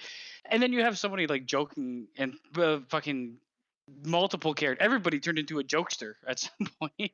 right. It's Even like, Black jeez, Widow man. with the fucking Captain America's fucking shield. I always got to pick up after you guys. Like, shut the fuck up and just drive the motorcycle. Iron Man was talking about buying a building that is yet to be constructed when they have literally destroyed 8 blocks and killed at least 800,000 people. But if I was Burton, I would have turned the airplane around and just shot her. I'd be like, But now I will say again, they all should have died. But I will say it wasn't the worst of the movies that I've seen. right. I personally will give it 5. All right. We'll get to the ratings in the end, but I'll make sure to make a note for a 5 out of 10 for JP. But appreciate always having you on, JP. Yep. Frank, it's good seeing you. You come and do this more often. I mean, like I said, you guys usually do this. You guys usually start right about the time I'm finishing up at work, but it still takes me about a half hour, 40 minutes to get home. So that's why I usually pop in when you guys are already in the middle of it. But I'll start making some arrangements here and there. We'll I get you, definitely we'll want get to you be more on around for for sure. the end game talk because I have a lot to say. Oh yeah. Oh, yeah, Well, I can say it too there, big guy. All right. All right, Later, guys. brother. Have a good night. All right. Night, Night, JP. JP. Frank, your thought on the Hulkbuster versus Hulk scene?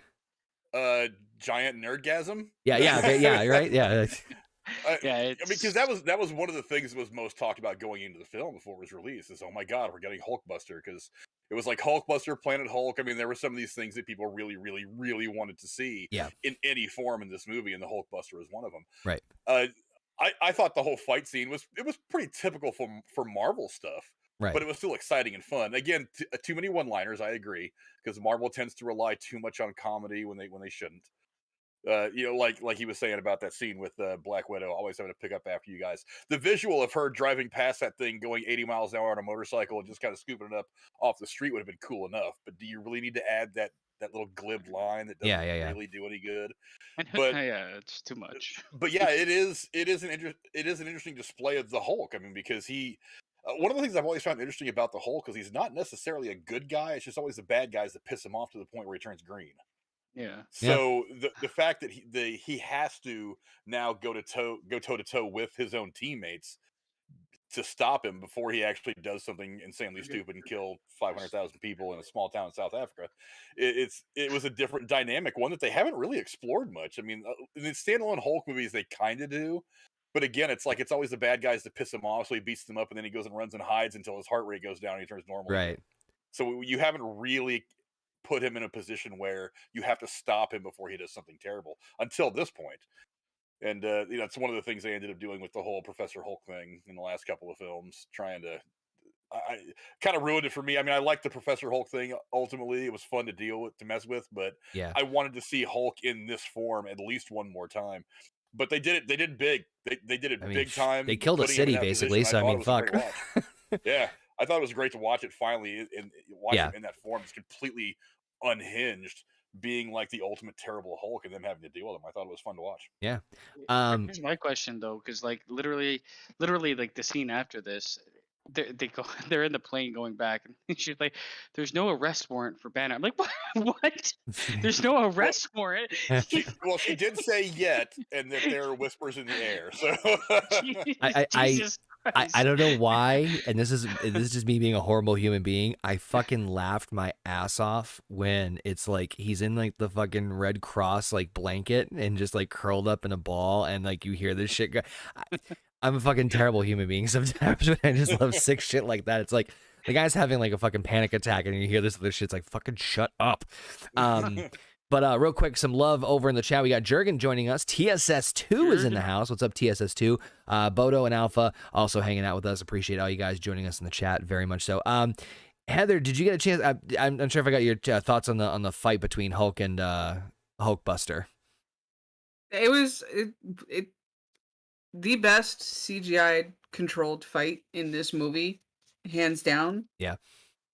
But again, with Tony Stark's one-liners, it's just like, come on, man.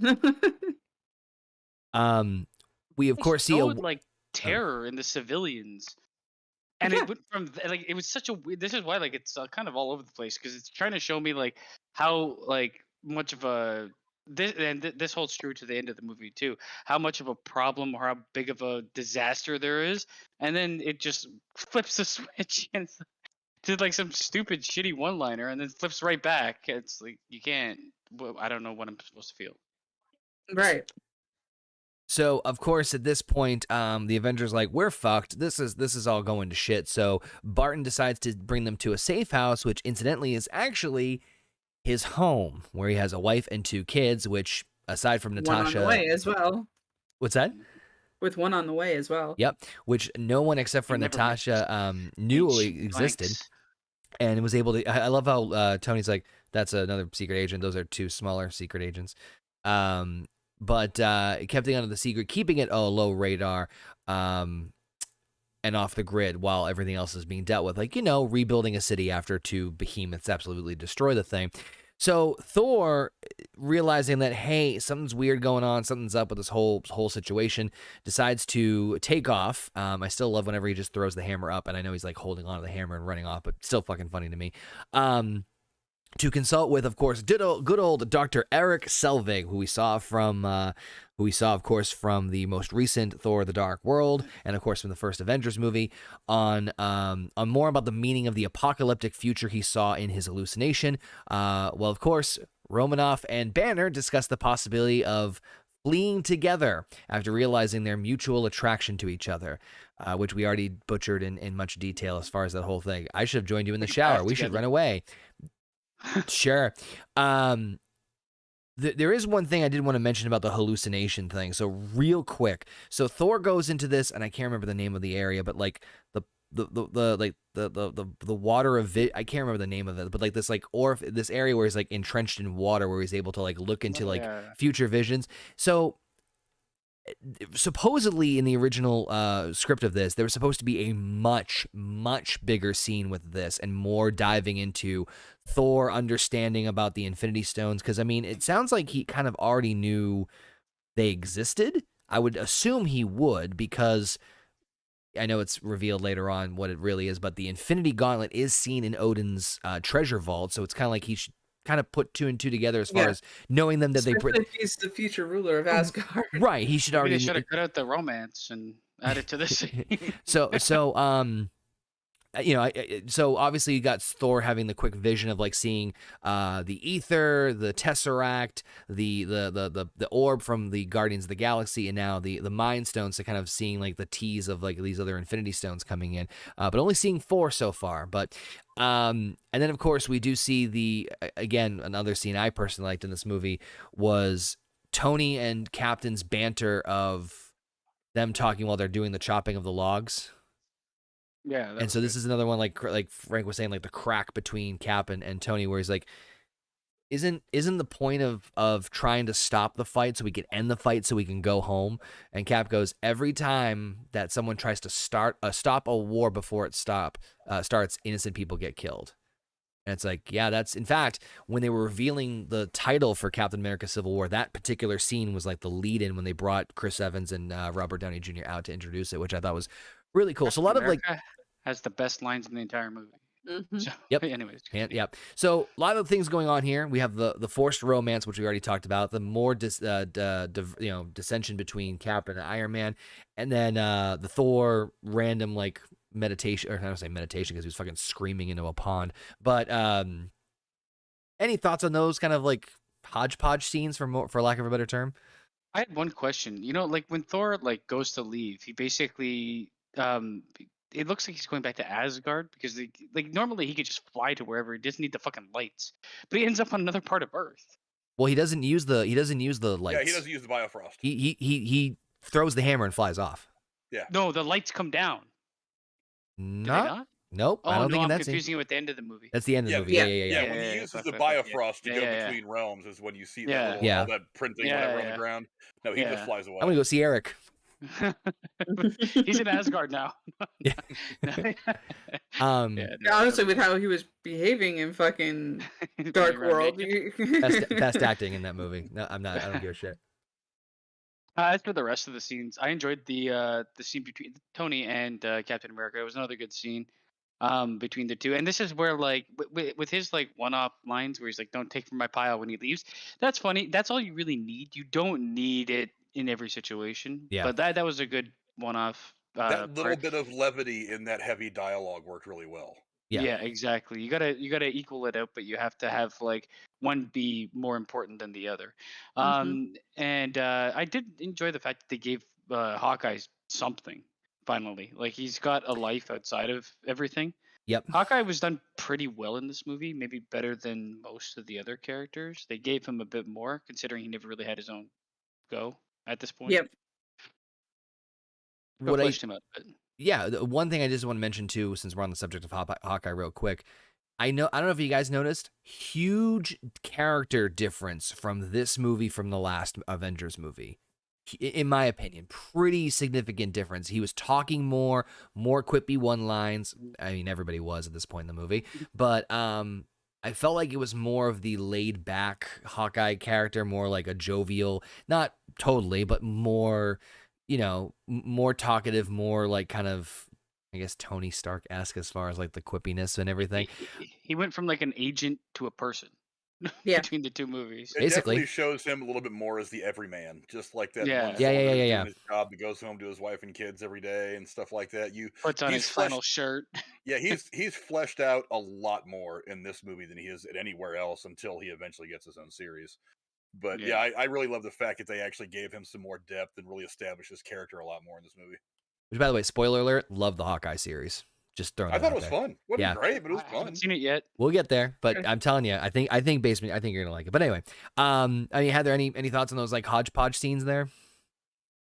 Them showing up at the farm and seeing the other side of Hawkeye really brought this movie kind of full circle for me for the character development, at least.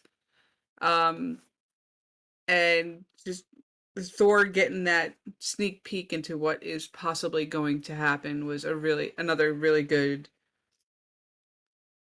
thing to throw in for the slower part of this movie. Hmm.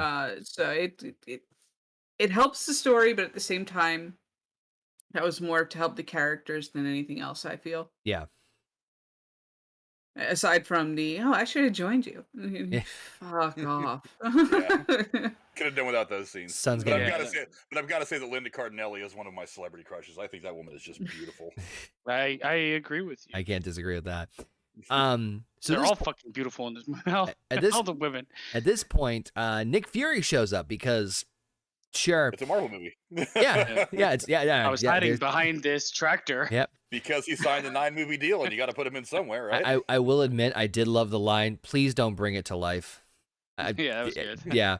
Like I said, some of the lines I like. We're way too forced. But Nick Fury basically comes in and encourages the team to fight back and to stop Ultron, and kind of reaffirming the dialogue of like, oh, he's cut off from the internet access, or he can't access the launch codes. Kind of, again, kind of vaguely saying, oh, he doesn't have access to these things, which again, on one level I appreciate, but wish they kind of did a tiny bit more with, like kind of what Basin was saying, like the ghost that you don't know is there. But either way, this kind of gets the idea of planting that, like, what is Ultron looking to do? What is he looking to accomplish? Why did he get the vibranium? And the concept is, oh, he's looking to evolve. Which we see in subsequently what else is going on in Seoul, China. I hope I'm saying that right. Or North Korea. Ultron forces the Avengers' friend and ally, Dr. Helen Cho, to use her synthetic tissue technology together with the vibranium that he stole, as well as the Scepter's gem, to perfect a new body for him. So at this point now, it's full blown. The gem is cracked, and we see the yellow Mind Stone finally revealed for the first time, using it as basically the brain function for this new body that he's creating. So while he's uploading his own synthetic self, or his AI, into the new synthetic body, Wanda is now, because the body is semi-organic, is able to read Ultron's mind. And for the first time, she understands exactly what he's going to do, or at least the plans he has, which is basically mostly global extinction level event. Even saying the idea of, hey, listen, every time the world's going a certain way, God throws a stone, and trust me, he's winding up. So of course, they free the mind-controlled Dr. Helen Cho and run like hell. But of course, not before Ultron is trying to finish up his upload, and so he decides to basically shoot everybody around there and grab his soon-to-be new body, or hopefully soon-to-be new body, and get the hell out of there. While everyone is still trying to figure out plans and doing different things, with Thor obviously off on his own, this leaves Captain America, Hawkeye, and Black Widow to track down Ultron and retrieve that body so that he cannot upload himself into this new vibranium-esque body. So a lot to take in there. He's making himself a new bod. Who doesn't want a new bod every once in a while, right? A big throbbing red one.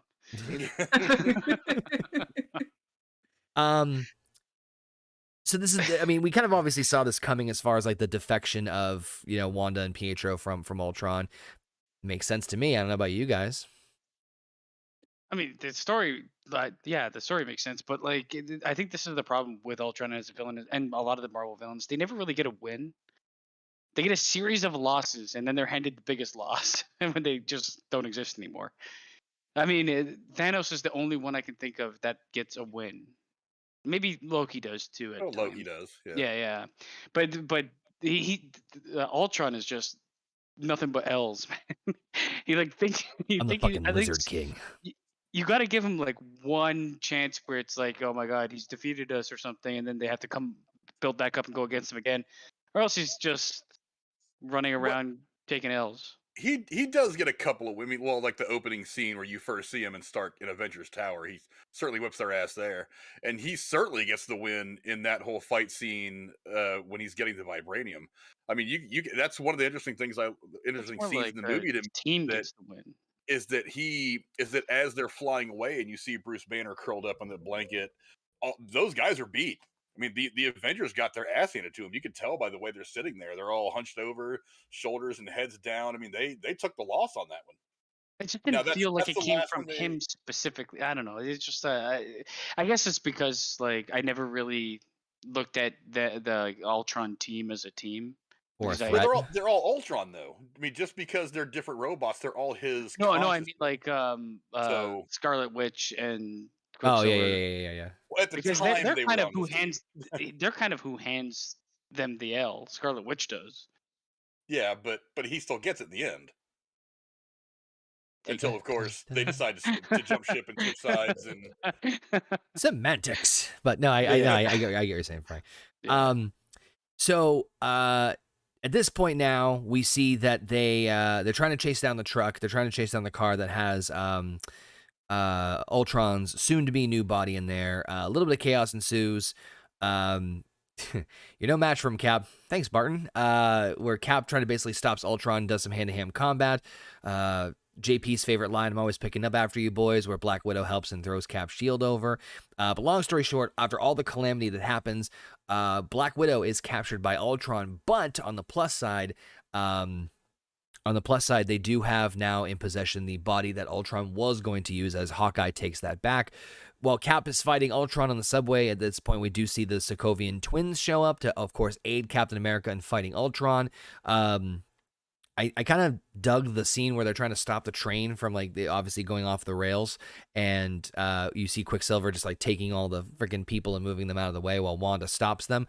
But my favorite part, of course, is the very end where she goes, "Did you stop him?" He goes, "We have the body and Stark's going to fix this." And she goes, "No, you don't know he's going to fix it because he tries to fix everything and it makes it worse." To which obviously sets the light bulb off in his head of, oh yeah, maybe we should probably fucking stop that. But the fight scene with Ultron, Cap, and the twins, or all the calamity that goes on with that, what'd you guys think of all that? That was a mess. This is the moment in this movie where I checked out for a bit. Like I was actioned out at this point, and I knew the last 45 minutes was going to be an action fest. Yep. I was like, I paid semi attention. Let's just say that. I don't really have a lot to add. yeah, it ran a little long. I mean, I don't have a problem with the act. I mean, they're an event. It's a Marvel movie. There's going to be way more action than in most action movies. Yeah. The part where, I mean, the couple things that kind of bother me is, one, it ran a little long. It could have been about 5 minutes less, and you could have streamlined it a little bit. Mm-hmm. The other thing that they missed for me is that there could have been some good dialogue between Ultron and Cap as they're fighting.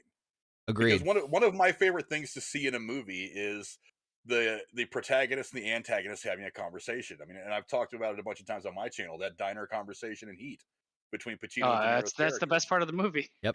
Is that not one of the best scenes, top 5 Yep. scenes ever written in movies? It's great to see these two guys just talk, and I think that they started to do that like on the boat when they're getting the vibranium between Tony and Ultron. Yep. But it obviously blows up because they're even poking at that trope of the bad guy trying to monologue and tell you his whole plan before everything falls to shit. I kind of like how they did it like that, but this could have been one of those moments where you could have had some better dialogue, but the action was not enhanced by the scooping of the shield. I got to pick up after you boys, and all the chaos and the jump cuts and stuff like that. I feel like they could have done that scene a bit differently and made it hit a little bit harder and not just be pure action. But again, it's Marvel, so This is what brings me back to the first scene being a 20-minute action scene, because I eventually you get exhausted from seeing it's the same kind of, and we've had how many now. So if you, I was about to say, so at this point, action scene or something. there's a total of, I think, technically 4 in the entire movie, right? So if you think of the opening scene with the Hydra base, the fight scene inside the Avengers Tower, the shipyard, and then the final scene. So 5 altogether. Yeah. So I mean, it's a lot, and they're relatively long, and they don't really, and this one especially doesn't really add anything upon just being another fight scene. For me, at least, this is why I was like, oh, not again. And So Black I Widow did, getting kidnapped was really kind of anticlimactic. Yeah. Yes, yeah. it was. Well, and just for a side note, in case anyone was curious, just a fun little thing. I do know that Scarlett Johansson was actually pregnant at the time that they were filming Avengers: Age of Ultron, which is why you don't see her as many. You know what I mean? So that's why her character's written a little weird as far as like physically in terms of certain scenes and stuff. So that's kind of chalked it up to, it's like, oh, she got kidnapped randomly, and then it's like, oh, she's not really doing a whole lot. Actually, that whole conversation between her and Bruce Banner standing at the bar, the reasons why she's standing at the bar is because she was showing pregnant. Yep. a picture shot that they did in reshoots. So she was well into pregnancy when they shot that. That's why she was kind of hiding. I will say that, you know, kind of talking about like they did, like the action scene didn't have like any like significant weight to it. I kind of wish this fight scene was when Wanda and Pietro bail on Ultron. You know what I mean? Like they do the "please don't do this," and he goes, "What choice do we have?" I would have rather, like, in the moment of that fight scene, like something happens where Wanda like reads his mind, and then like that, you know what I mean? Like instead of the separation between. Personally, I think that would have helped with the impact of the fight The scene. actual fight scene. Yeah, you know what I mean? It kind of goes with Frank's point for them having like dialogue between Captain America and Ultron, because you want to have the fight scenes be more than just fight scenes. Right. Like, and that's the first fight scene, and this fight scene especially do not do that. Right. So at this point, Cap's like, nah, Tony's not going to do anything stupid. And then Tony proceeds to do something stupid. So he finds out that, as Frank alluded to earlier, Jarvis was the one who was preventing Ultron from reaching out to all these, to all the main, like, through the internet and like the launch codes and all that. It's been Jarvis basically the entire time. So he believes that before dismantling the body that Ultron was working on, that he could implant Jarvis's core or his AI into this new body and create a superhero or a being that could rival that of Ultron. And this is probably another favorite scene of mine in the entire movie, where Cap, the twins show up, and it's basically this crazy ensuing battle with mini battle with all six of them, trying to stop Tony from uploading the AI into Jarvis. And it's like, really, fucking Tony, we leave you alone for like 5 minutes. You're gonna do this all over again? I'm in a fucking time loop. It's the same thing all over again. It's fucking Groundhog Day. But it all comes to a close when Thor randomly shows up, jumps on top of the case, shoots it with lightning, which I guess he knew that would work. Okay. And ultimately, the being from it springs to life, creating the Vision. Vision shows up, goes to look like tackle Thor, but then stops, kind of like composing himself and understanding what's going on. And Thor understanding and basically saying, listen, I'm doing this because that's the Mind Stone. We have no way of beating Ultron unless we have that on our side. Yeah. And then, of course, we see this whole dialogue between the entire team and Jarvis/Vision, played by Paul Bettany, who explains that he's not quite Ultron, but he's on the side of good. Little kind of vague, like kind of weird dialogue for some of it, but he's trying to basically honestly convince them to, like, I'm on your side, more or less, without saying I'm on your side. Yeah, there's parts of it that were just kind of like on the dialogue. Born. Give him a break. I was born yesterday. So was Ultron. but of course the big thing is I can't tell you if you can trust me or not, but what I do know is we need to go now. And of course, hands Thor Mjolnir to the shock and awe of everyone and walks away. So we got ourselves a third hero now introduced in this movie. Vision is alive. First and foremost, love Paul Bettany. I think he's a fantastic actor. I think that this was a genius idea to have him be, again, this is another MCU interpretation of the character. Casting. I think it's genius to the way they did that. They had the best casting of any fucking movie I've ever seen. Absolutely. Yeah, absolutely. Like, ridiculous. I mean, if you think about it, we could have had Tom Cruise as Tony Stark. I'm so glad they made the right decision on that one. God, I mean, I never would have watched any of the Iron Man movies at that point. I'm sorry. Jumping on the couch, getting the pieces attached. Yep. Couldn't handle it. And the interesting thing is that Paul Bettany almost quit acting. before he got the role of Jarvis. Yes. Yeah. So the story goes, I'm sure Frank knows this one. The story goes is that he was obviously just doing the voices for Jarvis and like the lines. And then when they said to him, "Hey, do you want to be Vision?" He's like, "The fuck I do," because he had like this falling out with a director literally like the same day. And he's like, "I'm about to quit acting." And then they call him. He's like, "Hey, do you want to be Vision in the new Avengers movie?" He's like, "Yes, I do." Like, so And now here we are, 500 movies later, and he's and we're all wondering when we're going to see him again. I think that again, like there's parts of this movie I did enjoy. This part, I think, like I said, perfect casting, great actor. Makes sense, and again, it's another like MCU interpretation of the character, but I think it fits very, very well. And I think the introduction of him, I kind of laugh because I don't know if Thor thought that what he was gonna do was gonna fucking work or what the fuck. Like I don't know how much Thor knew. He's not the smartest guy around. That was the only part I chuckled at. Other than that, though, especially with him like giving Mjolnir to Thor, was obviously the whoa scene that everybody had in the theaters. But I loved it. I thought that the introduction of Vision was handled very, very well. I agree. I don't really have anything to add from what you said and what we discussed. Because and on top of that, because he comes from Jarvis, he is a better version of clone Tony. of Tony. Yeah, it's like, because he's been around Tony for so long, he actually works into the equation. Now, maybe he doesn't feel the emotion. Well, not while he's in computer form, anyway. Right. Maybe Vision does, but Jarvis, in his AI form, has actually figured out why Tony sees things the way he does. So Tony would say, "Oh, well, yes, I can save these 5 people, but I got to kill these 300 people to do it." He would actually make that equation and be like, "Is that really the best thing to do?" And not just go by the pure raw numbers and be so hyper focused and not emotional, not logical, he'll show that little bit of humanity that he does understand. Yeah. That ends up becoming kind of one of the things that drives Vision for the next, several films, him trying to understand what he does have, his own humanity, and where he fits in all of it. Yeah, even in his voice form, Jarvis was always like combative slightly with Tony. Yeah, there was obviously like he ran him as a computer program, but there was always a back and forth. He didn't seem like a clone of Tony, where Ultron seems a lot more like a clone of the bad parts. Yeah. And even though Jarvis was a computer program for 90% of this fucking series, he did still seem to have the emotional, moral side, a human to element him. to him, even though it was just, even with Siri, with like Tony Stark Siri, basically. Essentially, yeah. Yeah. I mean, Heather, what thoughts on Vision's introduction here? I think they handled it pretty well. They handled it very well, and the fact that I think that's what won the Avengers trust over, is when he picked up Mjolnir and handed it over to Thor. It's just like, okay.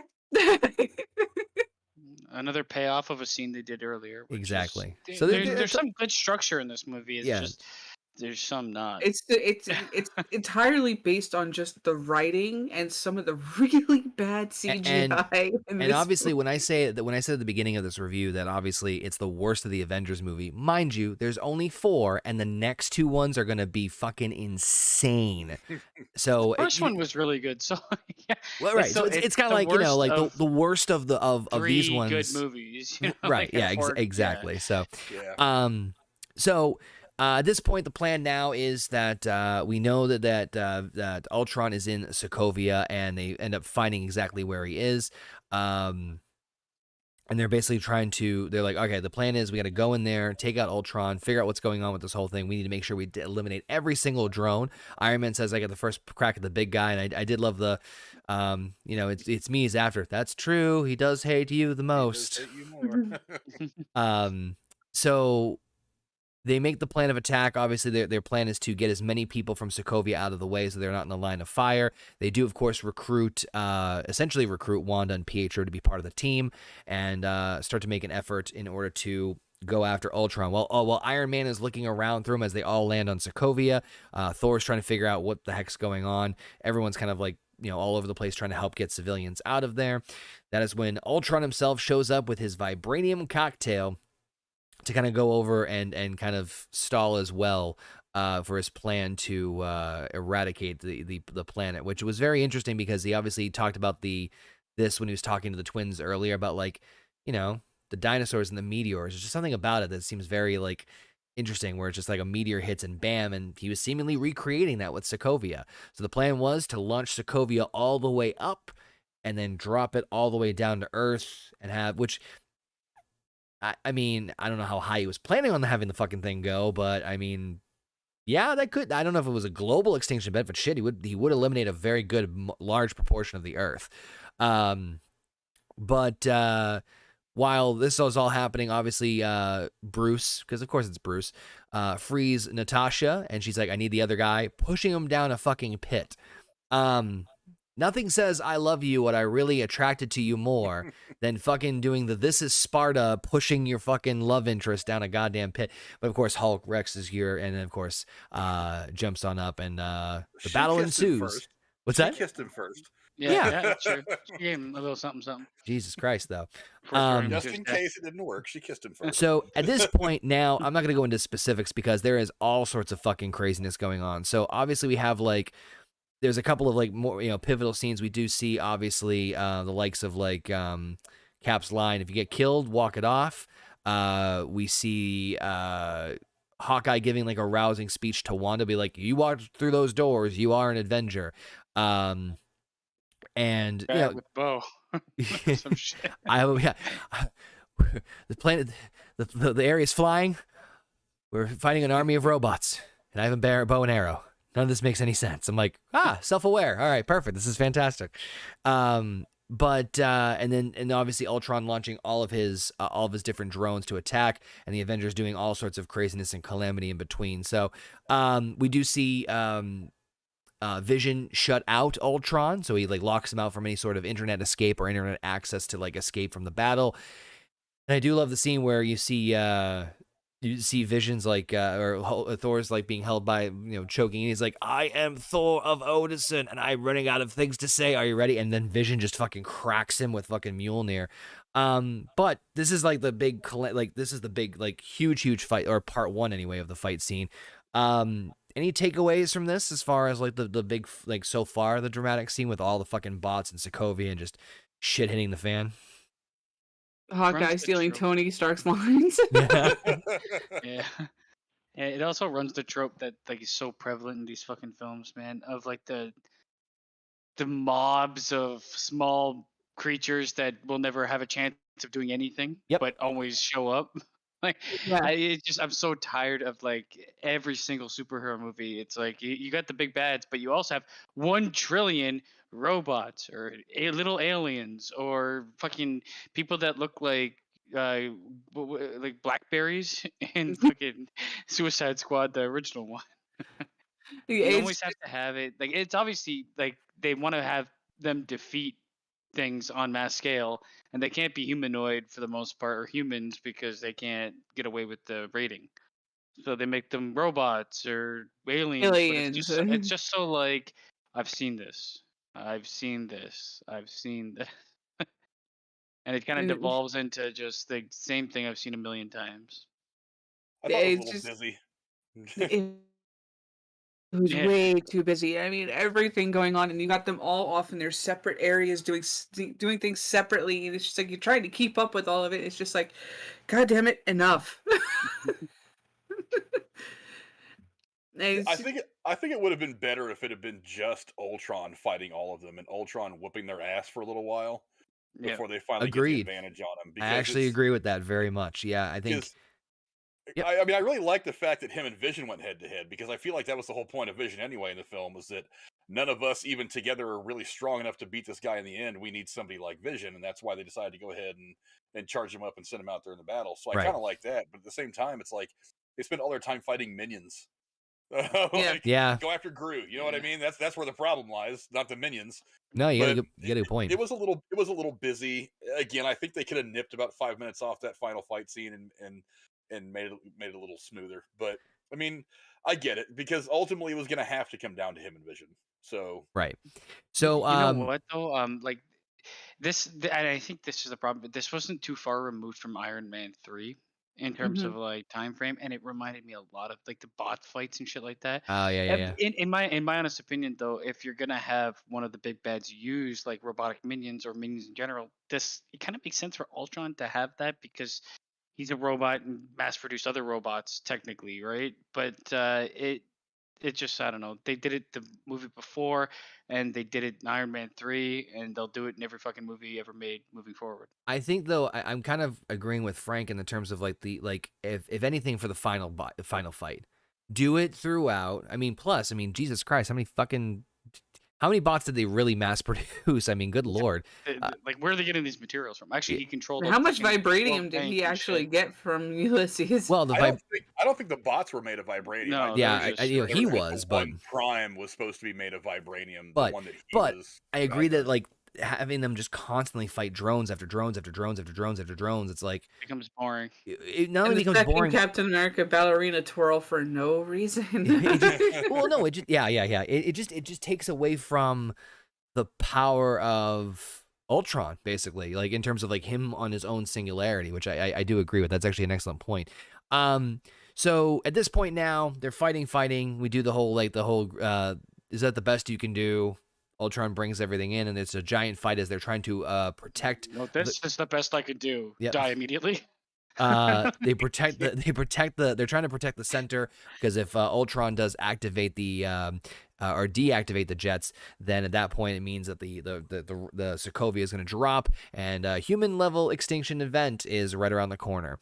So at this point, a couple of things happen. The first being that, basically Tony does an analyzation of the whole area and figures out that it's either they blow up the city and save it from hitting the Earth, or it hits the Earth and, mass genocide. So, kind of a tipping in the scale moment. Not really. It's kind of a pretty brain dinner. But, of course, Captain America is trying to wrap his head around, like, we're not leaving any civilians behind, but there's thousands of people on there. And, if this means that we all die, or even these civilians die, but the rest of the Earth lives on, so be it. Just in time for Nick Fury to come by with a good old helicarrier and start rescuing people and actually escorting them off of there as fast as humanly possible.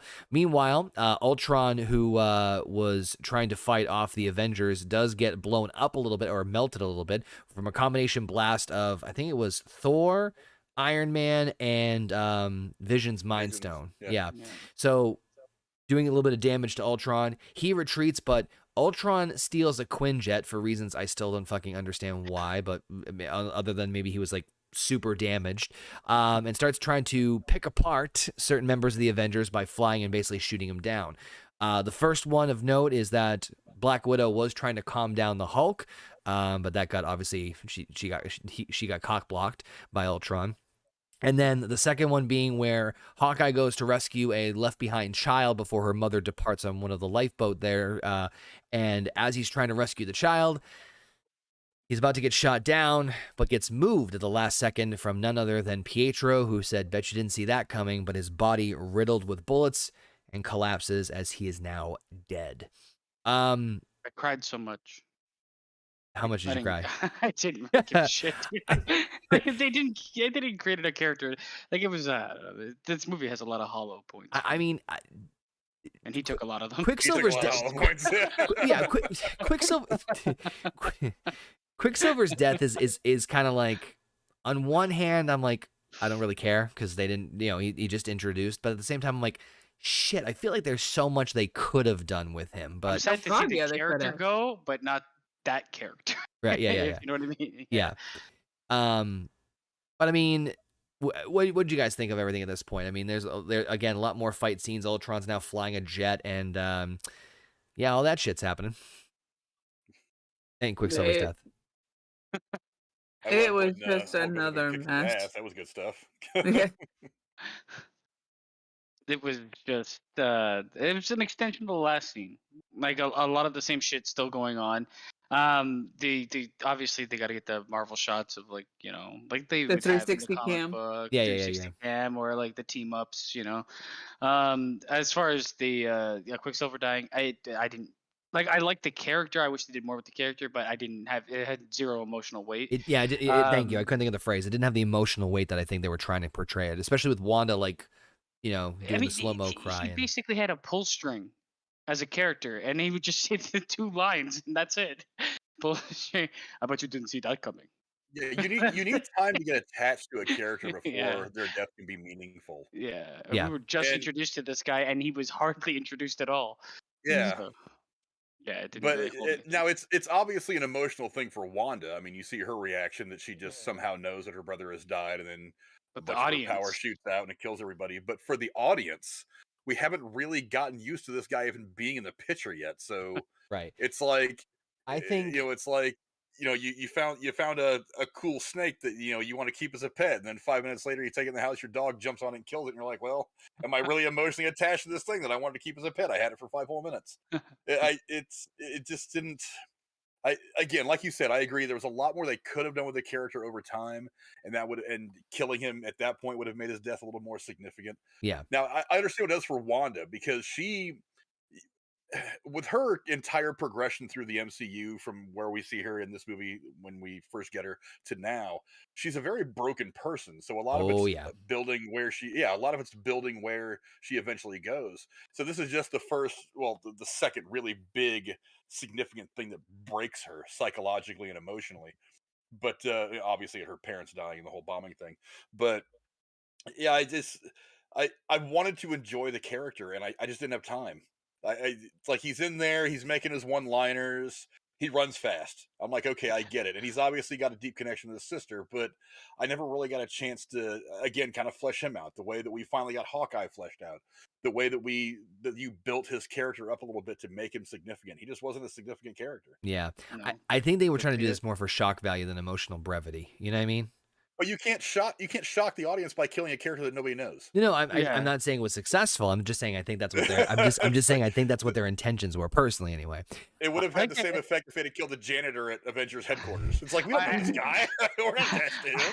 I think they wanted to like raise the stakes, and they did this with the first Avengers when they killed Coulson. They wanted to raise the stakes for like, oh my god, That's twice they anybody could fucked it die, up in but an not Avengers really. movie. Good lord. They just didn't do it. Yeah. And nobody cared, and here we are.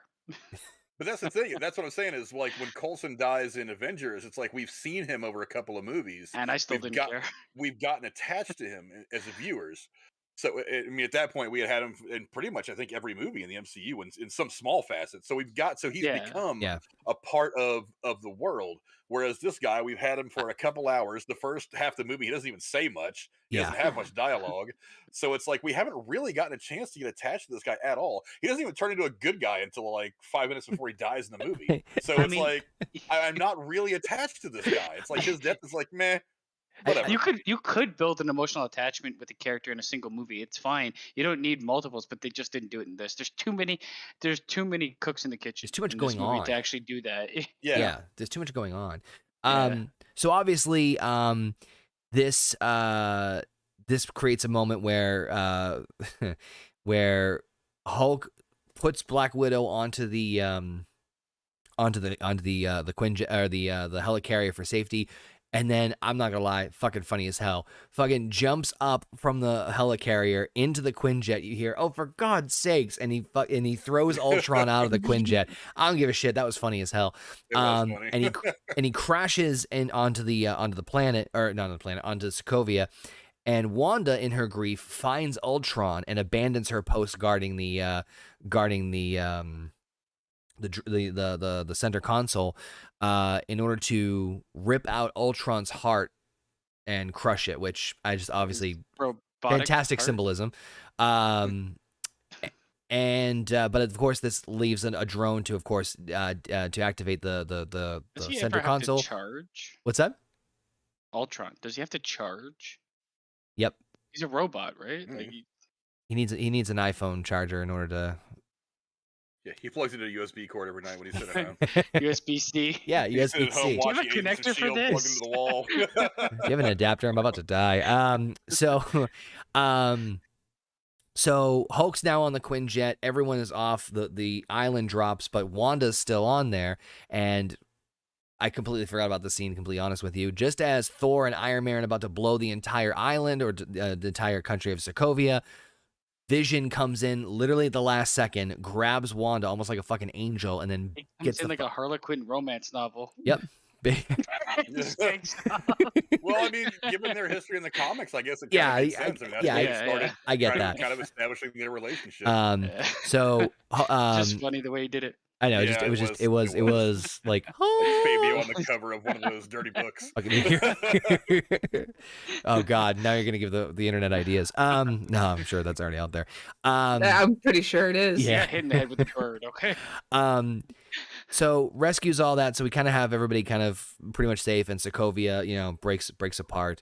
I will say that my favorite scene of the entire movie is towards the end with the last conversation between Vision and Ultron. That is hands down my favorite scene, where Oh, that is a good scene. he's the last. It's the last drone, so it's the last remnants of Ultron, and Vision and him going back and forth about humanity and say like they're doomed. He goes, yes, but something's not beautiful because I'm butchering it because I don't have the dialogue in front of me, but something's not beautiful because it lasts. He goes, there's grace in their failings. I think you'll see that. Ultron goes, you're barely naive. He goes, well, I was born yesterday, but just it very brief, very limited. Didn't really go too much beyond that, but shit, I fuck it. That was my favorite scene of the whole fucking movie. That was the diner scene from Heat. Yeah. That little bit of dialogue. It could have. I could have listened to them conversate and have this ethical debate about this for a solid 2 hours, but that is the scene, and Vision's gotten some of the best, most hard hitting dialogue since he's come into the MCU. Oh, wait till we get to I mean WandaVision. that thing about a thing isn't beautiful because it lasts. Yes, they're going to destroy themselves. Yep. I know this, but that's fate, that's destiny, and who is Ultron, who is Vision, who are the Avengers to even try to get in the way of that? It's so much bigger than even people like Thanos understand. It's like you can't be the one to try to dictate it. It's just going to happen. And the other thing is like in WandaVision, he says, what was the line? What is grief but not love? Grief, if not love, persevering.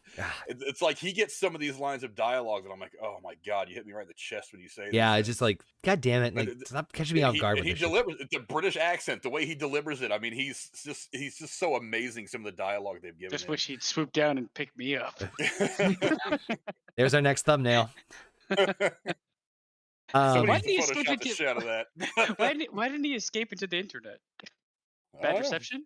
He couldn't. Vision cut him off. Yeah, Vision. That's what he does when he's got his hand on him. He's breaking his connection. Yeah, with the you internet, shut me so he out. can't get Think I away. care?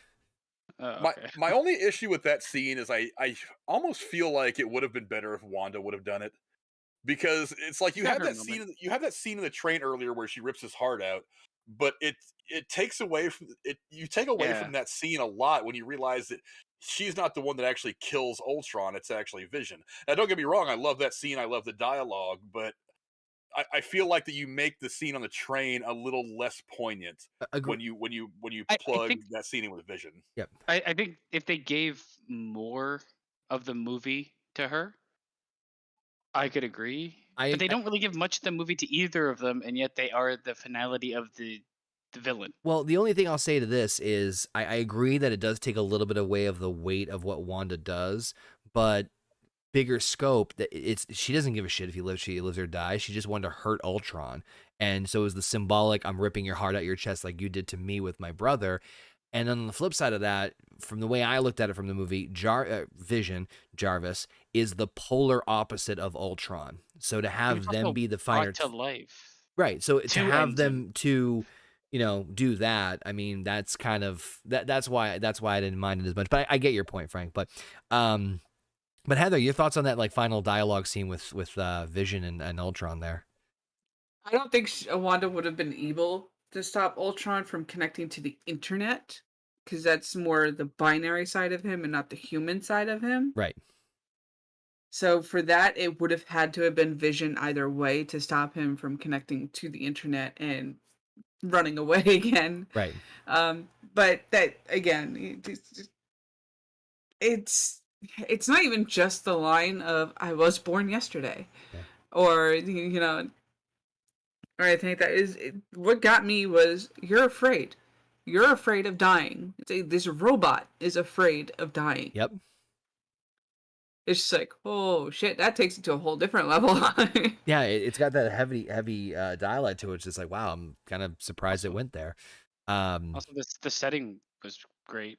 Oh yeah. Yes, out in the middle of a forest on With the the edge of light the coming up? crater. Yeah, Yep. or light going down, I think. I think it was dusk. I don't know. Whatever Vision Fuck. wants it to be, with him sweeping away basement. Like he could be whatever you want it to be. Just take me away.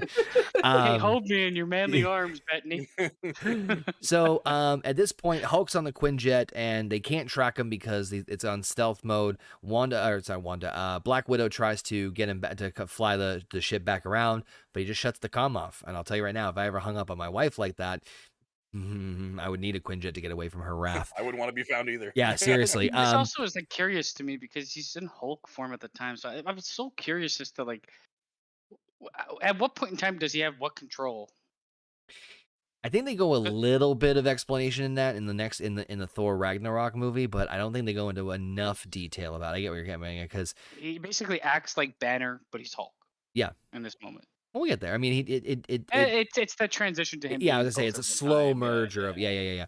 So Hulk he's gone. We can't find him. We don't know where the fuck he is. And like we talked about before, as far as where the movie was going to do with that, I actually like the idea of, we don't know where the fuck he is. He's missing, and I kind of like that more than like, we know, you know what I mean, like what they were alluding to in the original plans.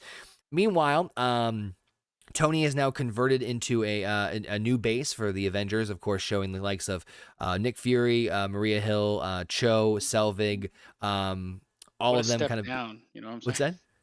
What a step down.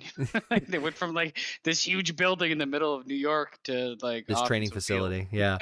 Barton, of course, returns home with his family, and Thor returns to Asgard to learn more about what's going on and the suspicion that he has with the Infinity Stone showing up. I did love the idea of like, but if you put the hammer in an elevator goes up, elevator's not worthy. Is the elevator worthy? I feel like I'm not gonna lie. I feel like that's like sometimes me and Basement's conversation. Sometimes that's why I loved it so all much. of our conversations. Like this is exactly what I would ask. One of the reasons I even started my channel is because me and my co-host Jeremy had conversations like this for years. Yeah, and I was like, we should just do this on YouTube. Yeah, that's kind of where that was kind of the where it all began.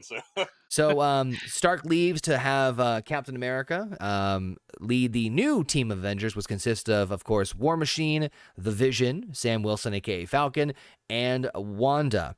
And of course, we do the Avengers, and doesn't get to say the line because it gets cut off.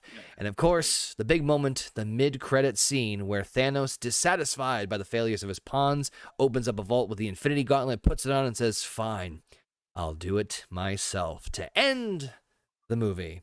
I'm glad they revisited his like design because they did it multiple times. Real purple. Oh yeah. So that's the Avengers Age of Ultron. So we'll talk about, I guess I'll throw it up to you guys, the ending / the overall thoughts of the movie. And since Frank is our esteemed guest, I'll let him have the floor first. And Frank, I know you don't usually, I know you say this in the chat, you don't like to do ratings. I understand that completely, but I'm going to put a gun to your head and say, if you had to put a number to this, knowing that obviously we're not going to hold you to it unless we might in the future. I'm just kidding. But floor is yours, sir. I'll try to give it one since I'm here. I appreciate that. Yeah, thank you.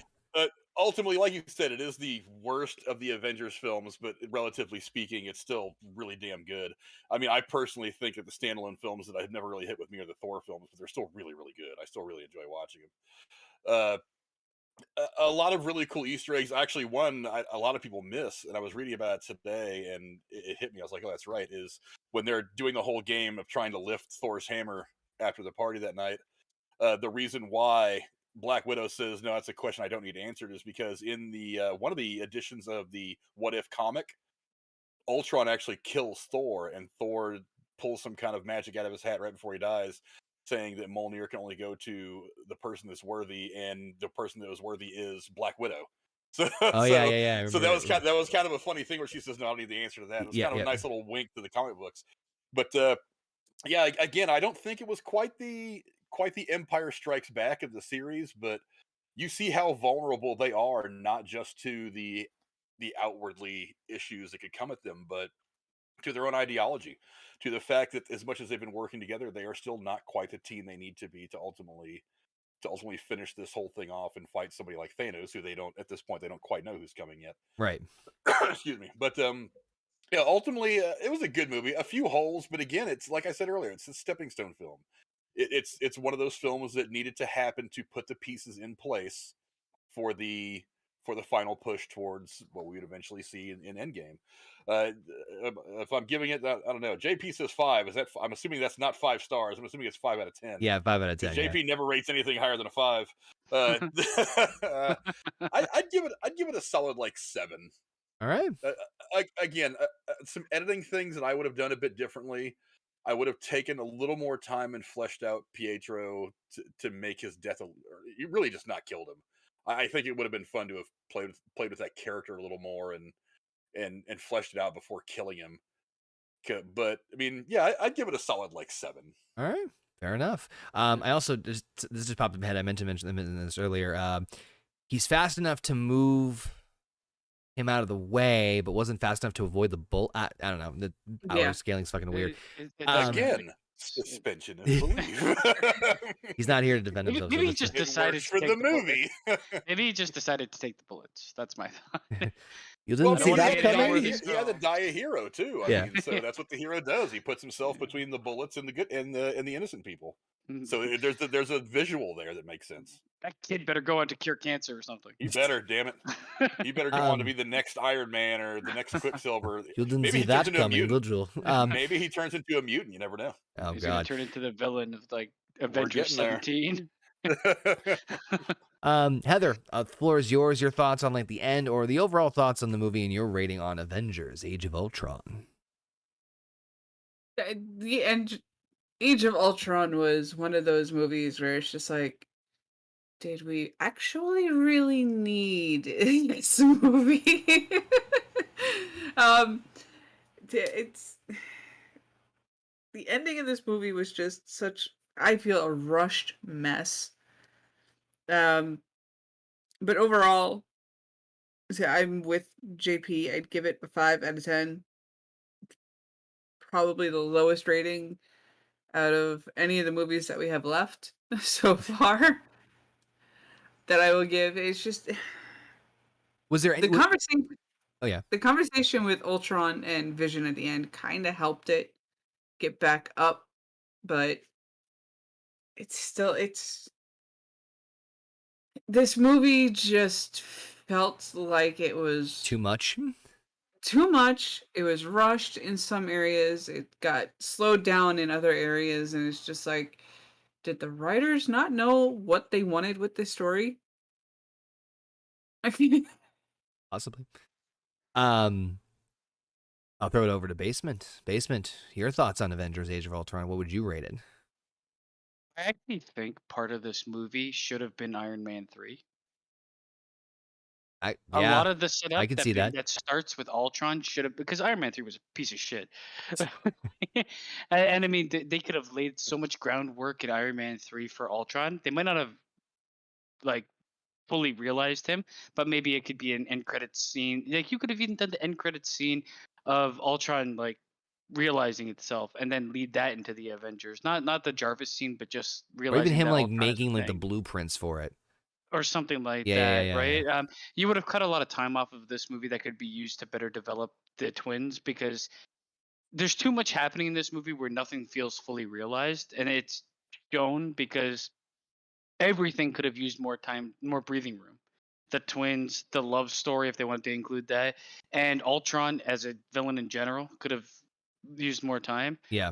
It's just like, was this movie necessary? I think it. Like looking back at it after watching the films, like the newer films, yes, because it laid like Frank says, it lays so much groundwork for what's to come. But does it need to be an Avengers movie that lays the groundwork? That's my thing. Like the standalone films usually are a bit better placed for that. Right. Which is why I would have preferred part of this movie to be Iron Man 3. Other than that, the movie was weirdly full balls to the walls, or the exact opposite, and it just like took turns between the two. Too much movie. It was about 20 minutes too long. There's an action scene that didn't need to be there. It could have been cut down. Yeah, 2.5 hours. I was surprised. Like, wow, I can't believe that was the. I couldn't. I'm like, that was the runtime. Oh, okay. It did a good job at developing some of the like secondary characters, which was sorely needed. And some of the prime characters got they got talking points, let's say, but it didn't really pull them along. Um, if I had to give the movie a rating, I'm gonna probably land around a 6.5, maybe a 6. All right. Which is funny because It's better on a rewatch. yeah, To be honest, I was about to better say rewatching it than it yeah. was when I first watched it. When I first watched it, I did not like it. But on the rewatch, because it makes more things make sense, Right. I appreciate it more. There's also, and it's funny. Just I'll jump into. I'm giving it the same rating, like a 6.5, and the reason is because, kind of like going back to what we said at the beginning, it sets up a shit ton of stuff for the future, and it really is a very pivotal movie, if nothing else, for where we're going at the end of the Infinity Saga. But on top of that, the biggest detriment to me, I think, for me personally in this movie, is I think they're doing way too much in this. And it's kind of like, I mean, we talked about this before in other MCU films, where it's like there are concepts, ideas that if they did things a little differently, it would raise, in my opinion, the value, my love of the movie a little bit more. But I feel like you've got like you said, we have the introduction of the twins, we have the introduction of technically the Mind Stone now, like the full version of the Mind Stone, Ultron, Vision. I just feel like there's just so much going on at once, and it's hard to equally give some aspects of characters or storylines the time that they deserve, which is why like Pietro's death doesn't have the significant weight that it does. So it's kind of things like that make me unfortunately like kind of, but I agree with Basement that on rewatch, definitely better, especially knowing what things are going to be setting up in the future. I will say the other part was, I mean, good Lord, those one-liners. And I'm not lying. I love some of the one-liners. But Jesus, if you did not notice them before, they are extremely prevalent in this movie. But that being said, I loved Vision. I loved the interpretation of how they brought Ultron to life. There are parts of it that I did enjoy. But just overall as an entire movie, there's definitely some like areas they could have improved upon if they removed or fleshed out other aspects a little bit better, in my personal opinion. But yeah, we powered through it. We got through it, guys. We got through Avengers Age of Ultron. Thank God. I want to thank, first and foremost, I want to thank Frank for joining us. This has been a long time coming, and we're very, very grateful for having you on here. Frank, I did put your YouTube channel in the description, but in case for anybody who also wants to check you out, where can we find you and your amazing show? You can find me every Thursday at roughly 8:15 or so over on my channel, talking about all the different crazy news stories that come out of the entertainment world. I know this coming Thursday we're going to be talking about Brie Larson joining the Fast and Furious franchise. I don't know why. The director of Jurassic Park is comparing the big dinosaur in that movie to the Joker, which I find really interesting. And if you can believe this, they're actually making a movie about the Spirit Halloween stores.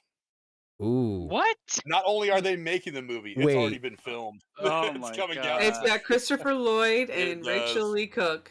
We'll be talking about that. Otherwise, you can find me on Sunday over on Derailed, talking about all the other craziness that goes on in the world. Oh man. And if you just Spirit search of on Halloween.